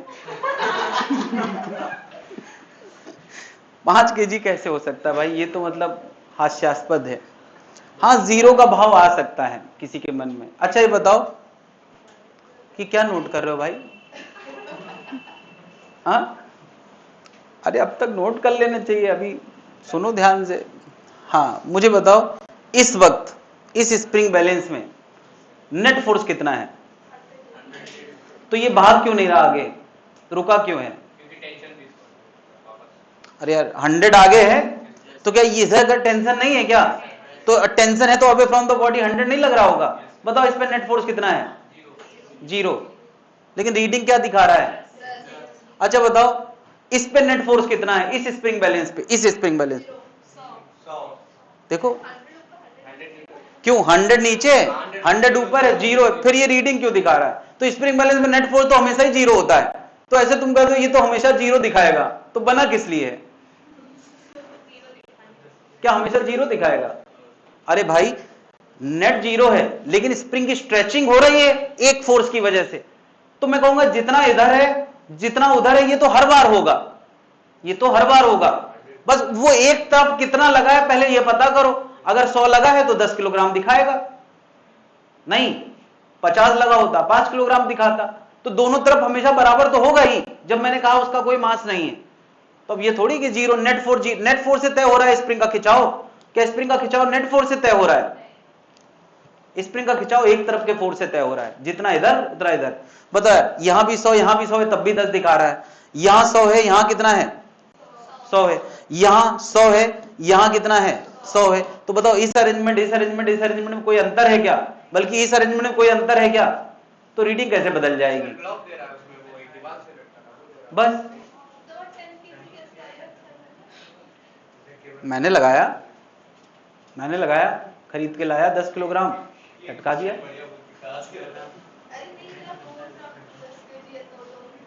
उसको दिखाई देता है क्या?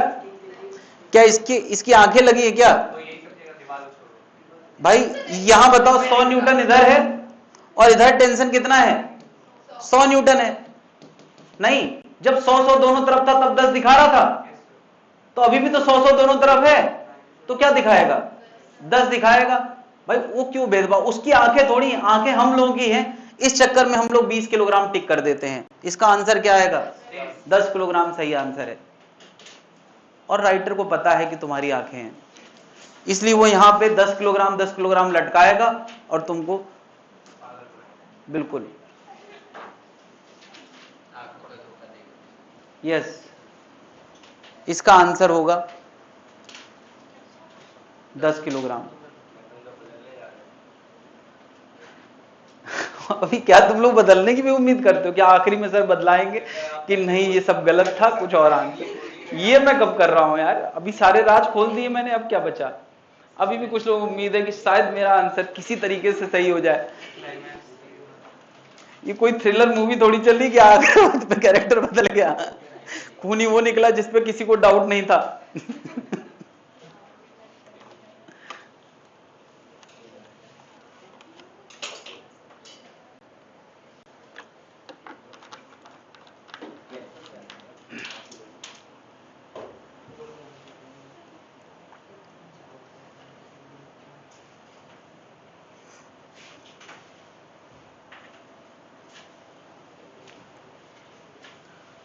हाँ भाई, तो हमें क्या है, स्प्रिंग बैलेंस में जब भी क्वेश्चन पूछा जाएगा तो कोई भी एक तरफ का फोर्स पता हो उससे डिसाइड करना है, दूसरी तरफ तो उतना होगा ही, कोई भी एक तरफ का फोर्स लाना है और आंसर बता देना है।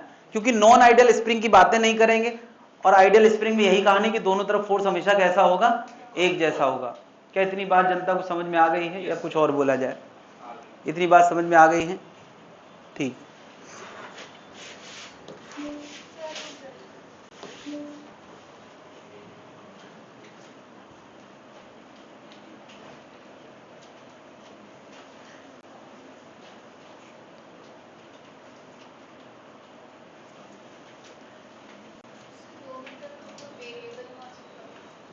डिफरेंट मास होता तो वेरिएबल क्यों कह रहे हो? डिफरेंट मास होता तब क्या?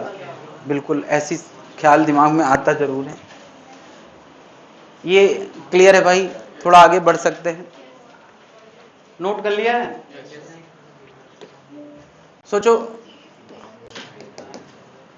ये हालांकि क्वेश्चन आएगा नहीं, बट ये ख्याल दिमाग में आता जरूर है।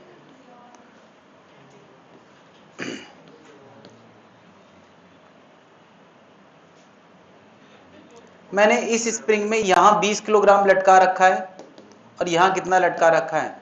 10 किलोग्राम। या उसी डायग्राम में बना देते, किसी को कंफ्यूजन ना हो। मैंने यहां पे यार एक स्प्रिंग बैलेंस लगा रखा है और उसके हुक से मैंने एक तरफ क्या लगा रखा है? 10 किलोग्राम, और एक तरफ क्या लगा रखा है?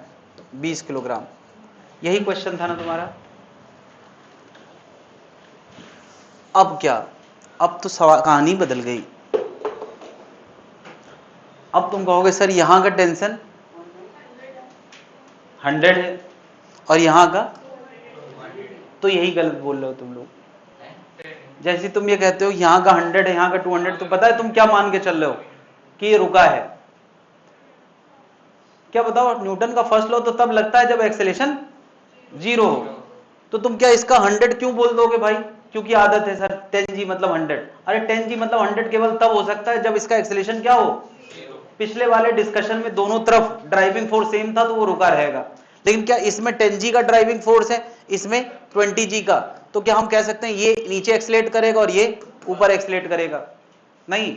तो पहली बात तो ना यहां 100 है, ना यहां कुछ t है। यहां क्या है? कुछ t है। अच्छा, अब मन में ख्याल आएगा कि इसका कुछ t अलग होगा, बिल्कुल आना चाहिए। लेकिन क्योंकि ये आइडियल स्प्रिंग बैलेंस है, तो t minus T2 equal to m करोगे, और m कितना है? 0, तो t इक्वल टू कितना आ जाएगा?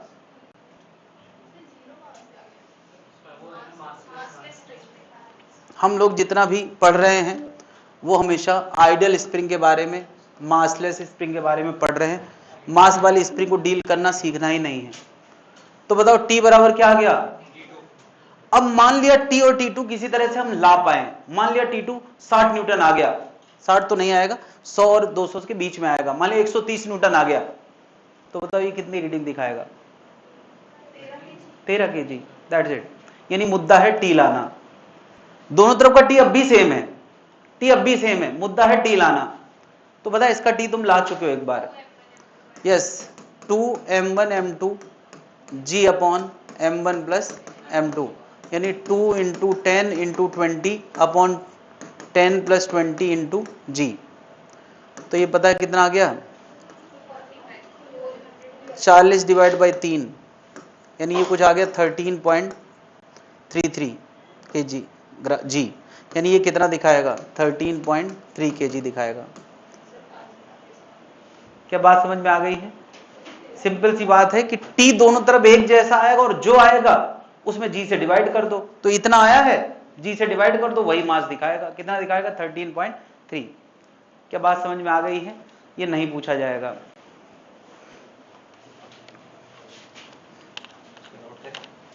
जैसा मन हो।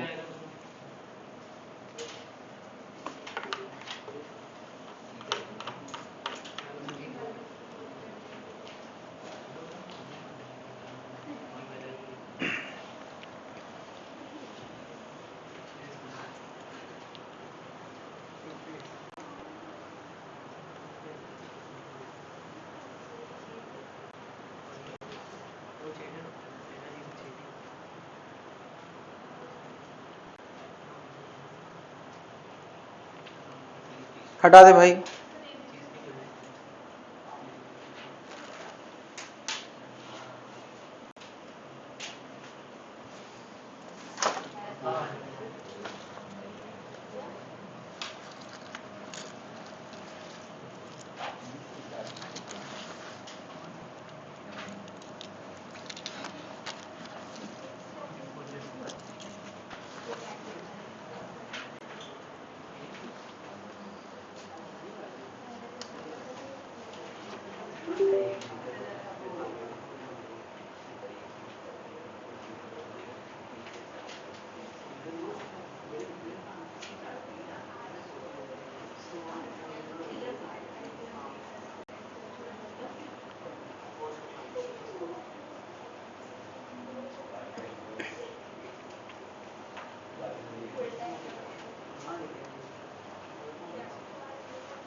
नोट कर लिया भाई लोग?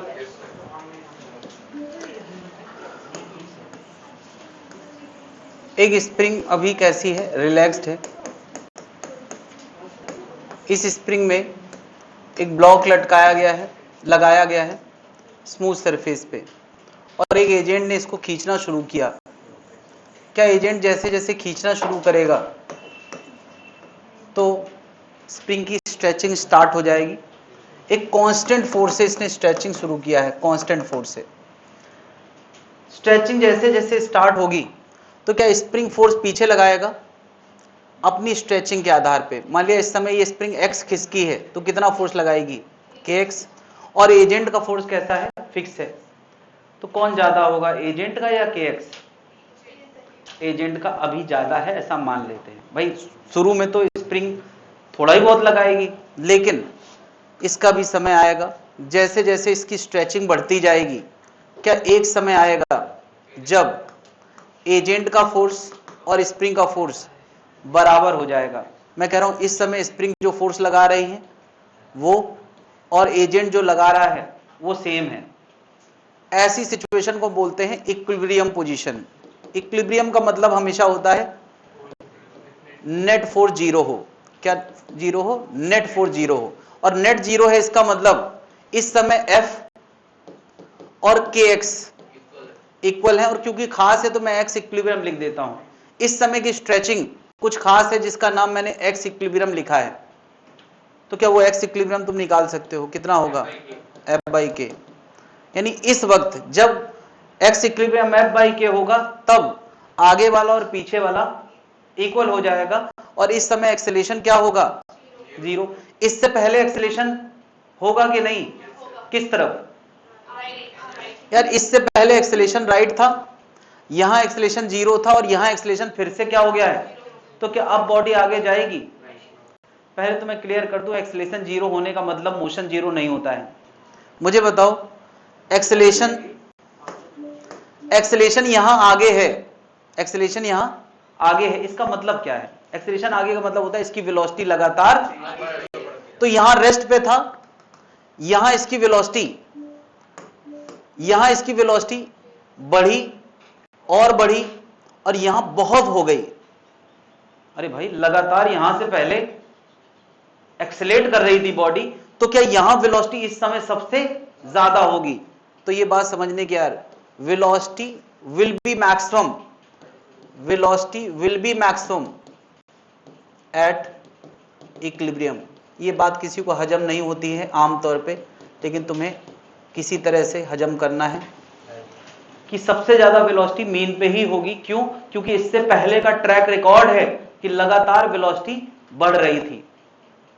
पहली बार इस पे लगना फोर्स जीरो बंद हुआ है, तो क्या इससे पुराना जो इसका फोर्स था उसकी वेलोसिटी बढ़ा नहीं रहा था? तो अब इसका भविष्य क्या है? अब इसका भविष्य क्या है मुझे बताओ।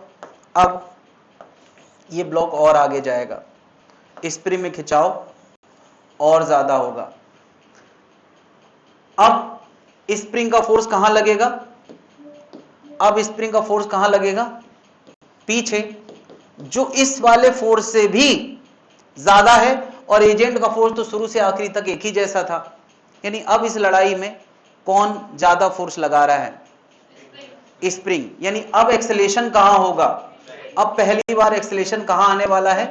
पीछे। पहली बार एक्सेलेरेशन कहां? यानी इक्विलिब्रियम से पहले, ये इक्विलिब्रियम वाली लाइन से पहले एक्सेलेरेशन कहां था? आगे, स्पीड बढ़ रही थी। इक्विलिब्रियम वाली लाइन के बाद एक्सेलेरेशन कहां है? पीछे, और स्पीड का घटना शुरू हो जाएगा। यानी मैं कहूंगा कि इधर स्पीड सबसे ज्यादा थी, अभी स्पीड थोड़ा कम हो गई होगी, और आगे जाके कहीं इसकी स्पीड क्या हो जाएगी? जीरो। यानी यहां कहीं इसकी स्पीड क्या होने वाली है? जीरो। और जहां स्पीड जीरो होने वाली है उसी को मैं कह रहा हूं एक्स मैक्स। एक्स मैक्स मतलब कि सबसे ज्यादा स्प्रिंग का एक्सपांशन वही होगा जहां स्पीड एक पल के लिए अब इससे ज्यादा आगे नहीं जा सकती। किसी के मन में यार ये क्लैरिटी होना चाहिए कि एक्स इक्विलिब्रियम वो जगह है जहां नेट फोर्स जीरो हुआ है, और एक्स मैक्स वो जगह है जहां वेलोसिटी जीरो हुई है। दोनों जगह एक नहीं होंगी। क्या ये बात समझ पा रहे हैं? तो एक्स इक्विलिब्रियम तो तुमने निकाल दिया।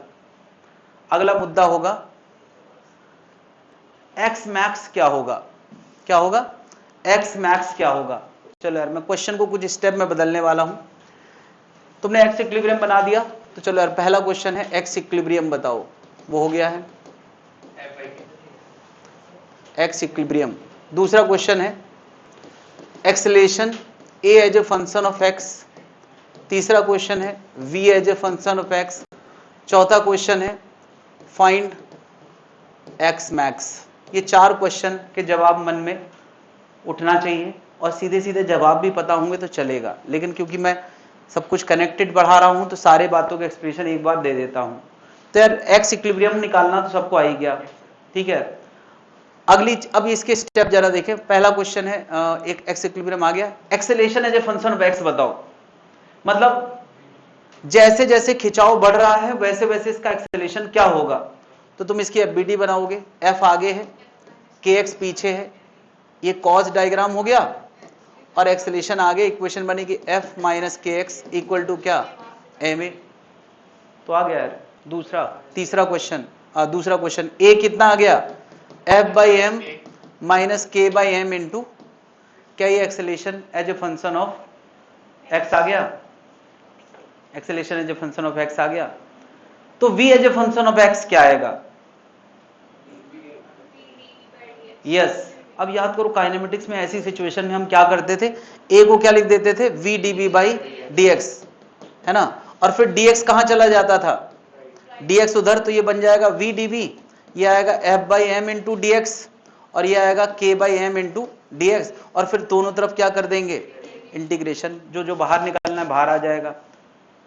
जब x 0 था तब v क्या था 0 था, और जब x x हो गया है तब का v पता करना हमारा मुद्दा है। इसको सॉल्व करोगे तो v as a function of x आ जाएगा।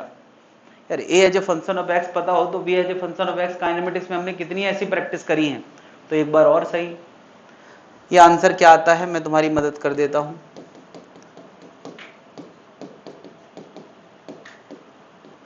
लिमिट रखने से फर्क नहीं पड़ेगा क्योंकि 0 से है। ये आ गया यार, तुम 2 इधर पहुंचा दो फिर अंडर रूट कर दो तो v और x का रिलेशन आ गया। मेन रिलेशन लाना था, क्या रिलेशन दिख गया है, 2 उधर पहुंचा दो अंडर रूट कर दो तो रिलेशन आ गया।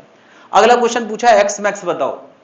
तुम्हें पता है x मैक्स कहां होगा, यार x मैक्स वहां होगा जहां v, तो बस अब कुछ नहीं करना है यार। चौथे क्वेश्चन के लिए तुम्हें क्या कर देना है, इसको 0 कर देना है और x का नाम xm रख देना है। x का नाम क्या रख देते हैं xm, और एक x कॉमन आ रहा है कि नहीं, अंदर क्या बचा m भी तो कॉमन आ रहा है, ये आ गया।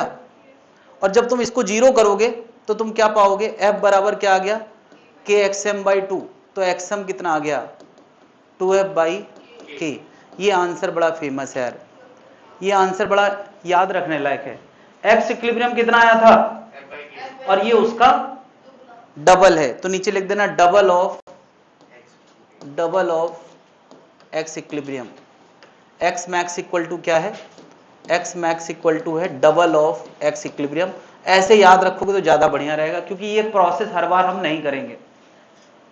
क्या बात समझ में आ गई है, ये प्रोसेस हम कभी नहीं करेंगे, बस इतना याद रखना है एक्स इक्विलिब्रियम ये है और उसका दुगना 2f बाई के वो क्या है एक्स मैक्स है।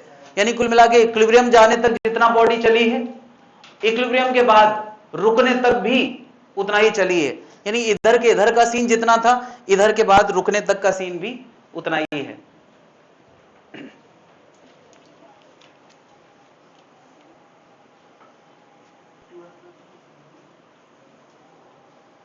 टू एफ बाई के आया है, हाँ यही तो लिखा मैंने।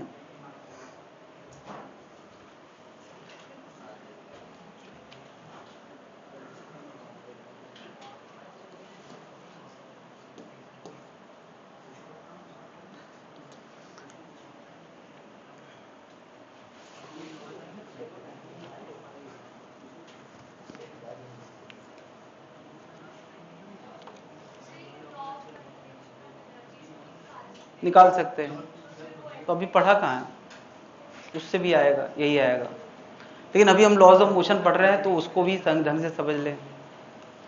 एनर्जी कंजर्वेशन से भी हम लोग निकाल सकते हैं। जब वर्क बाय एनर्जी पढ़ेंगे तो इसको मैं दोबारा बताऊंगा। अभी फिलहाल लॉज ऑफ मोशन पढ़ रहे हैं तो वही भाव से उसको करते हैं।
नोट कर लिया है।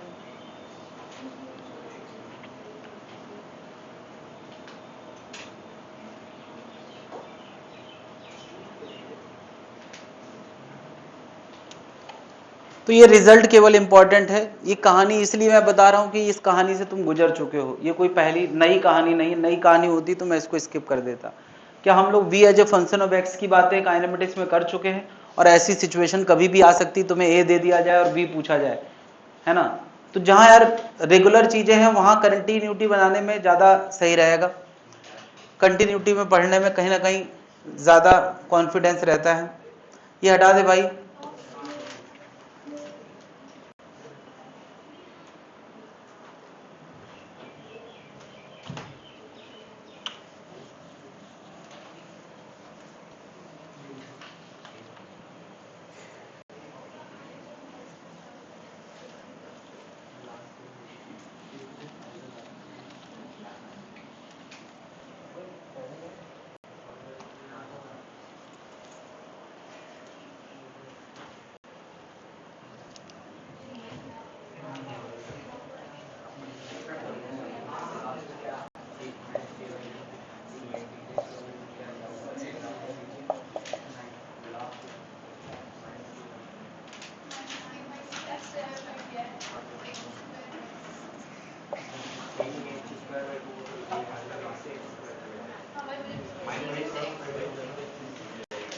एक एम मास के ब्लॉक में u की वेलोसिटी है।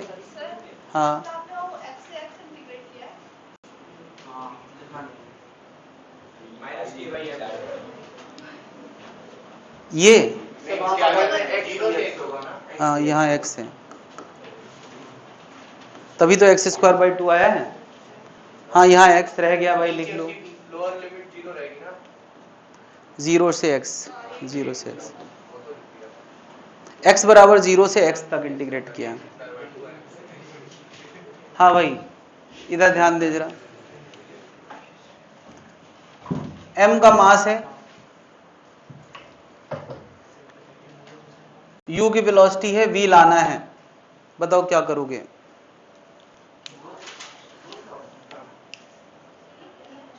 u गिवन है, m गिवन है, f गिवन है, v लाना है, तो क्या करोगे? पहले एक्सेलेरेशन निकालेंगे, कितना? फिर v इक्वल टू, ये भी तो कर ही सकते हैं, लेकिन तब तक जब तक a कांस्टेंट है। तो v माइनस यू आ जाएगा f by M into T, F into T क्या आ गया? m v minus U. कर सकते हैं कि नहीं? ये एक लाइन आई है, इसको जरा ध्यान दें क्योंकि हम इतनी लाइनों से बचना चाहते हैं। कोई ये भी कह सकता है सर कि अगर a वेरिएबल हो तो, अगर a वेरिएबल होता तो तुम यार change in velocity integral of a dt से लाते, तो a क्या लिख देते? f बाई एम, और मास बाहर आ जाता, नहीं आ जाता? m कहाँ चला जाता? तो ये बन जाता क्या? Integral of f dt। क्या ये लाइन और ये लाइन में डेल्टा v का मतलब क्या है? तो यहां भी तो चेंज इन वेलोसिटी है। अच्छा, मास इंटू वेलोसिटी क्या होता है? ये हम लोग हमेशा कहते हैं मास इंटू वेलोसिटी क्या होता है? Momentum, linear momentum. तो ये m इंटू वी हो गया p फाइनल, यहां p बराबर एम वी मोमेंटम है। तो मैं कह सकता हूं p final minus p initial equal to क्या? Force into time. नहीं, इस फोर्स इंटू टाइम का नाम हम लोग क्या रखने वाले हैं? इंपल्स। तो इंपल्स इक्वल टू क्या आ गया? Change in momentum. यहां भी तो चेंज इन मोमेंटम लिखा है, तो फिर इसको भी नाम क्या देना चाहिए? इंपल्स। तुम कहोगे यार दो दो चीजें, दोनों देखने में तो अलग अलग लग रही हैं और नाम एक जैसा दिया है, तो ये दो अलग चीजें हैं क्या? मुझे बताओ। ये फोर्स और टाइम का प्रोडक्ट है, ये भी फोर्स और टाइम का प्रोडक्ट है। मैंने कहा फिजिक्स में हर जगह जहां प्रोडक्ट होता है वहां इंटीग्रेशन भी आ सकता है। जब तक फोर्स कांस्टेंट है तब तक सिंपल प्रोडक्ट है, और जैसे ही फोर्स वेरिएबल हो गया तो वो क्या बन गया? तो ले देखिए यार, कहानी का सेंट्रल आइडिया क्या है? Impulse equal to change in linear momentum, या impulse equal to M V minus U, और इंपल्स एफ इंटू टी तब होगा जब एफ क्या है? कांस्टेंट, और integral of F D T कब होगा? ले देखिए पूरी कहानी का ये एक लाइन हमें समझ में आना चाहिए। ये सारी वेक्टर क्वांटिटीज हैं, तो कायदे से हमें यहाँ वेक्टर भी लगाना चाहिए। आमतौर पे क्वेश्चन एक लाइन का आता है, बट कभी कभी वेक्टोरियल डिस्कशन भी हो सकता है।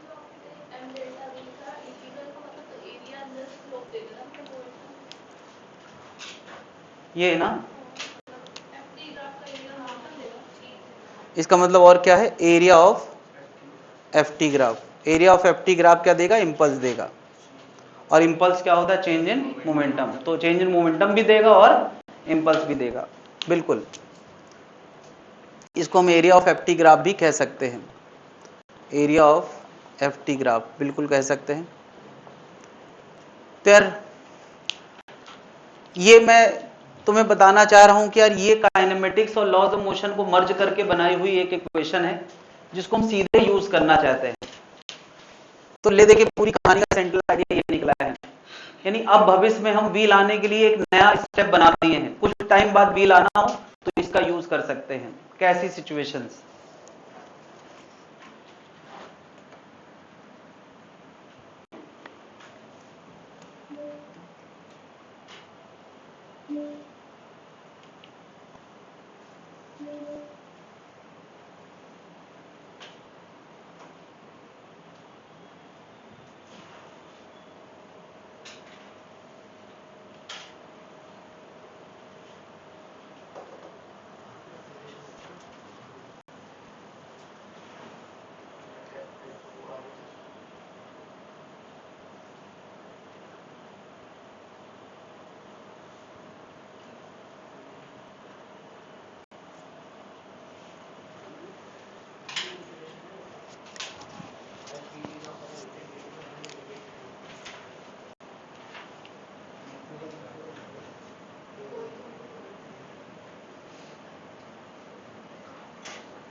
एक थ्योरम हम लोगों ने पढ़ लिया, impulse equal to change in linear momentum. और अब एक नाम पढ़ रहे हैं, इंपल्सिव फोर्स।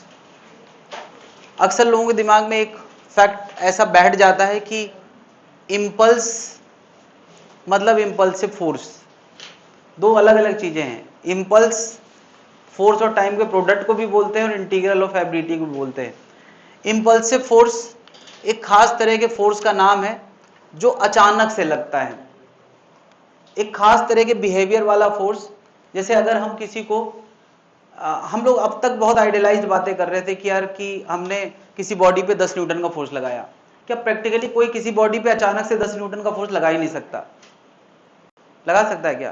पहले वो पकड़ेगा, फिर ताकत लगाना शुरू करेगा, धीरे धीरे सब कुछ होता है ना?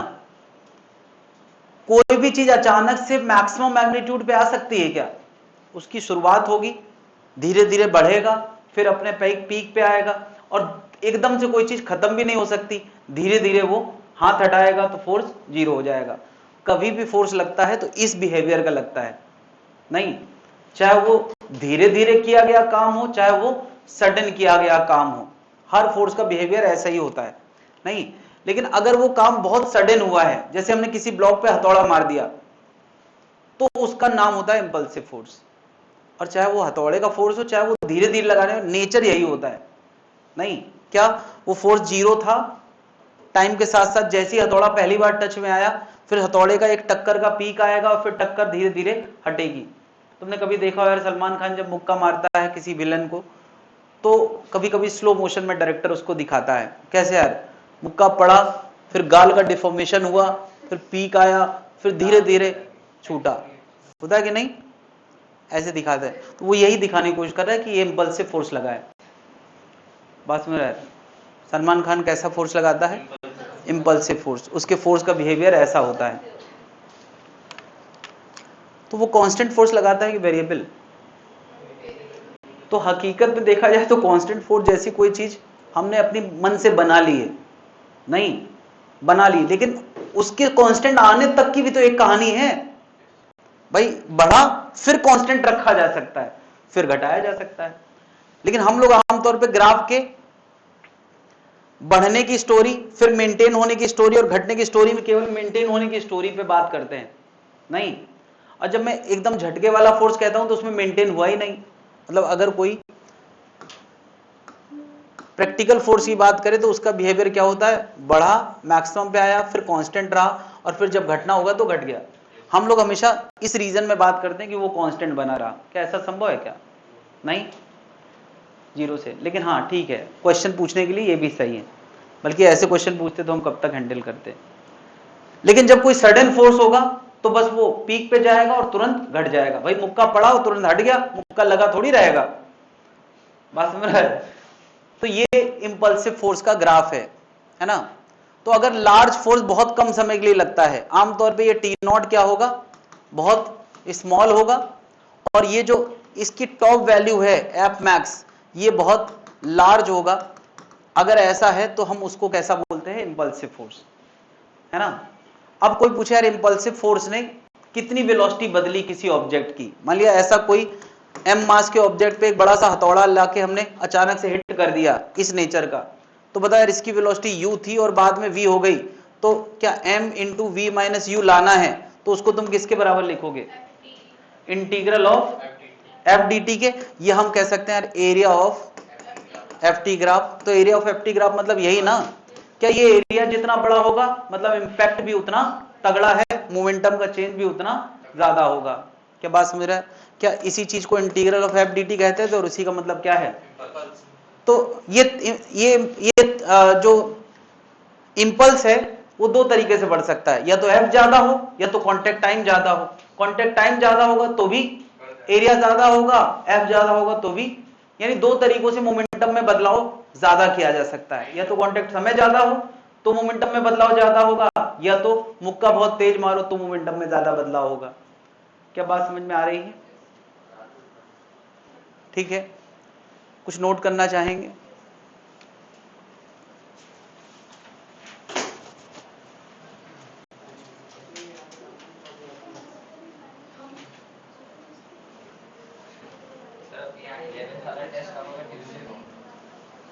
हम लोगों ने क्या डिसाइड किया है?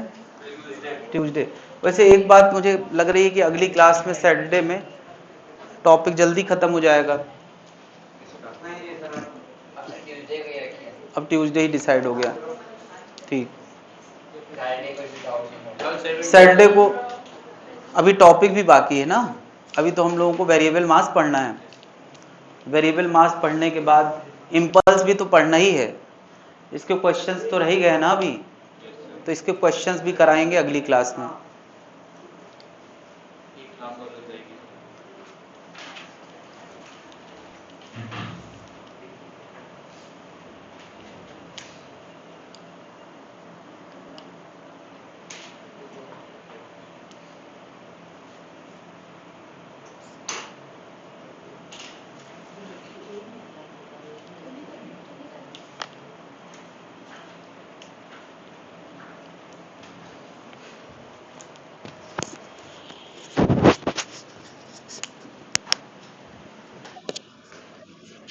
चार्जिंग लगाना है, मैं अभी भूल रहा हूँ, तो अभी क्लास नहीं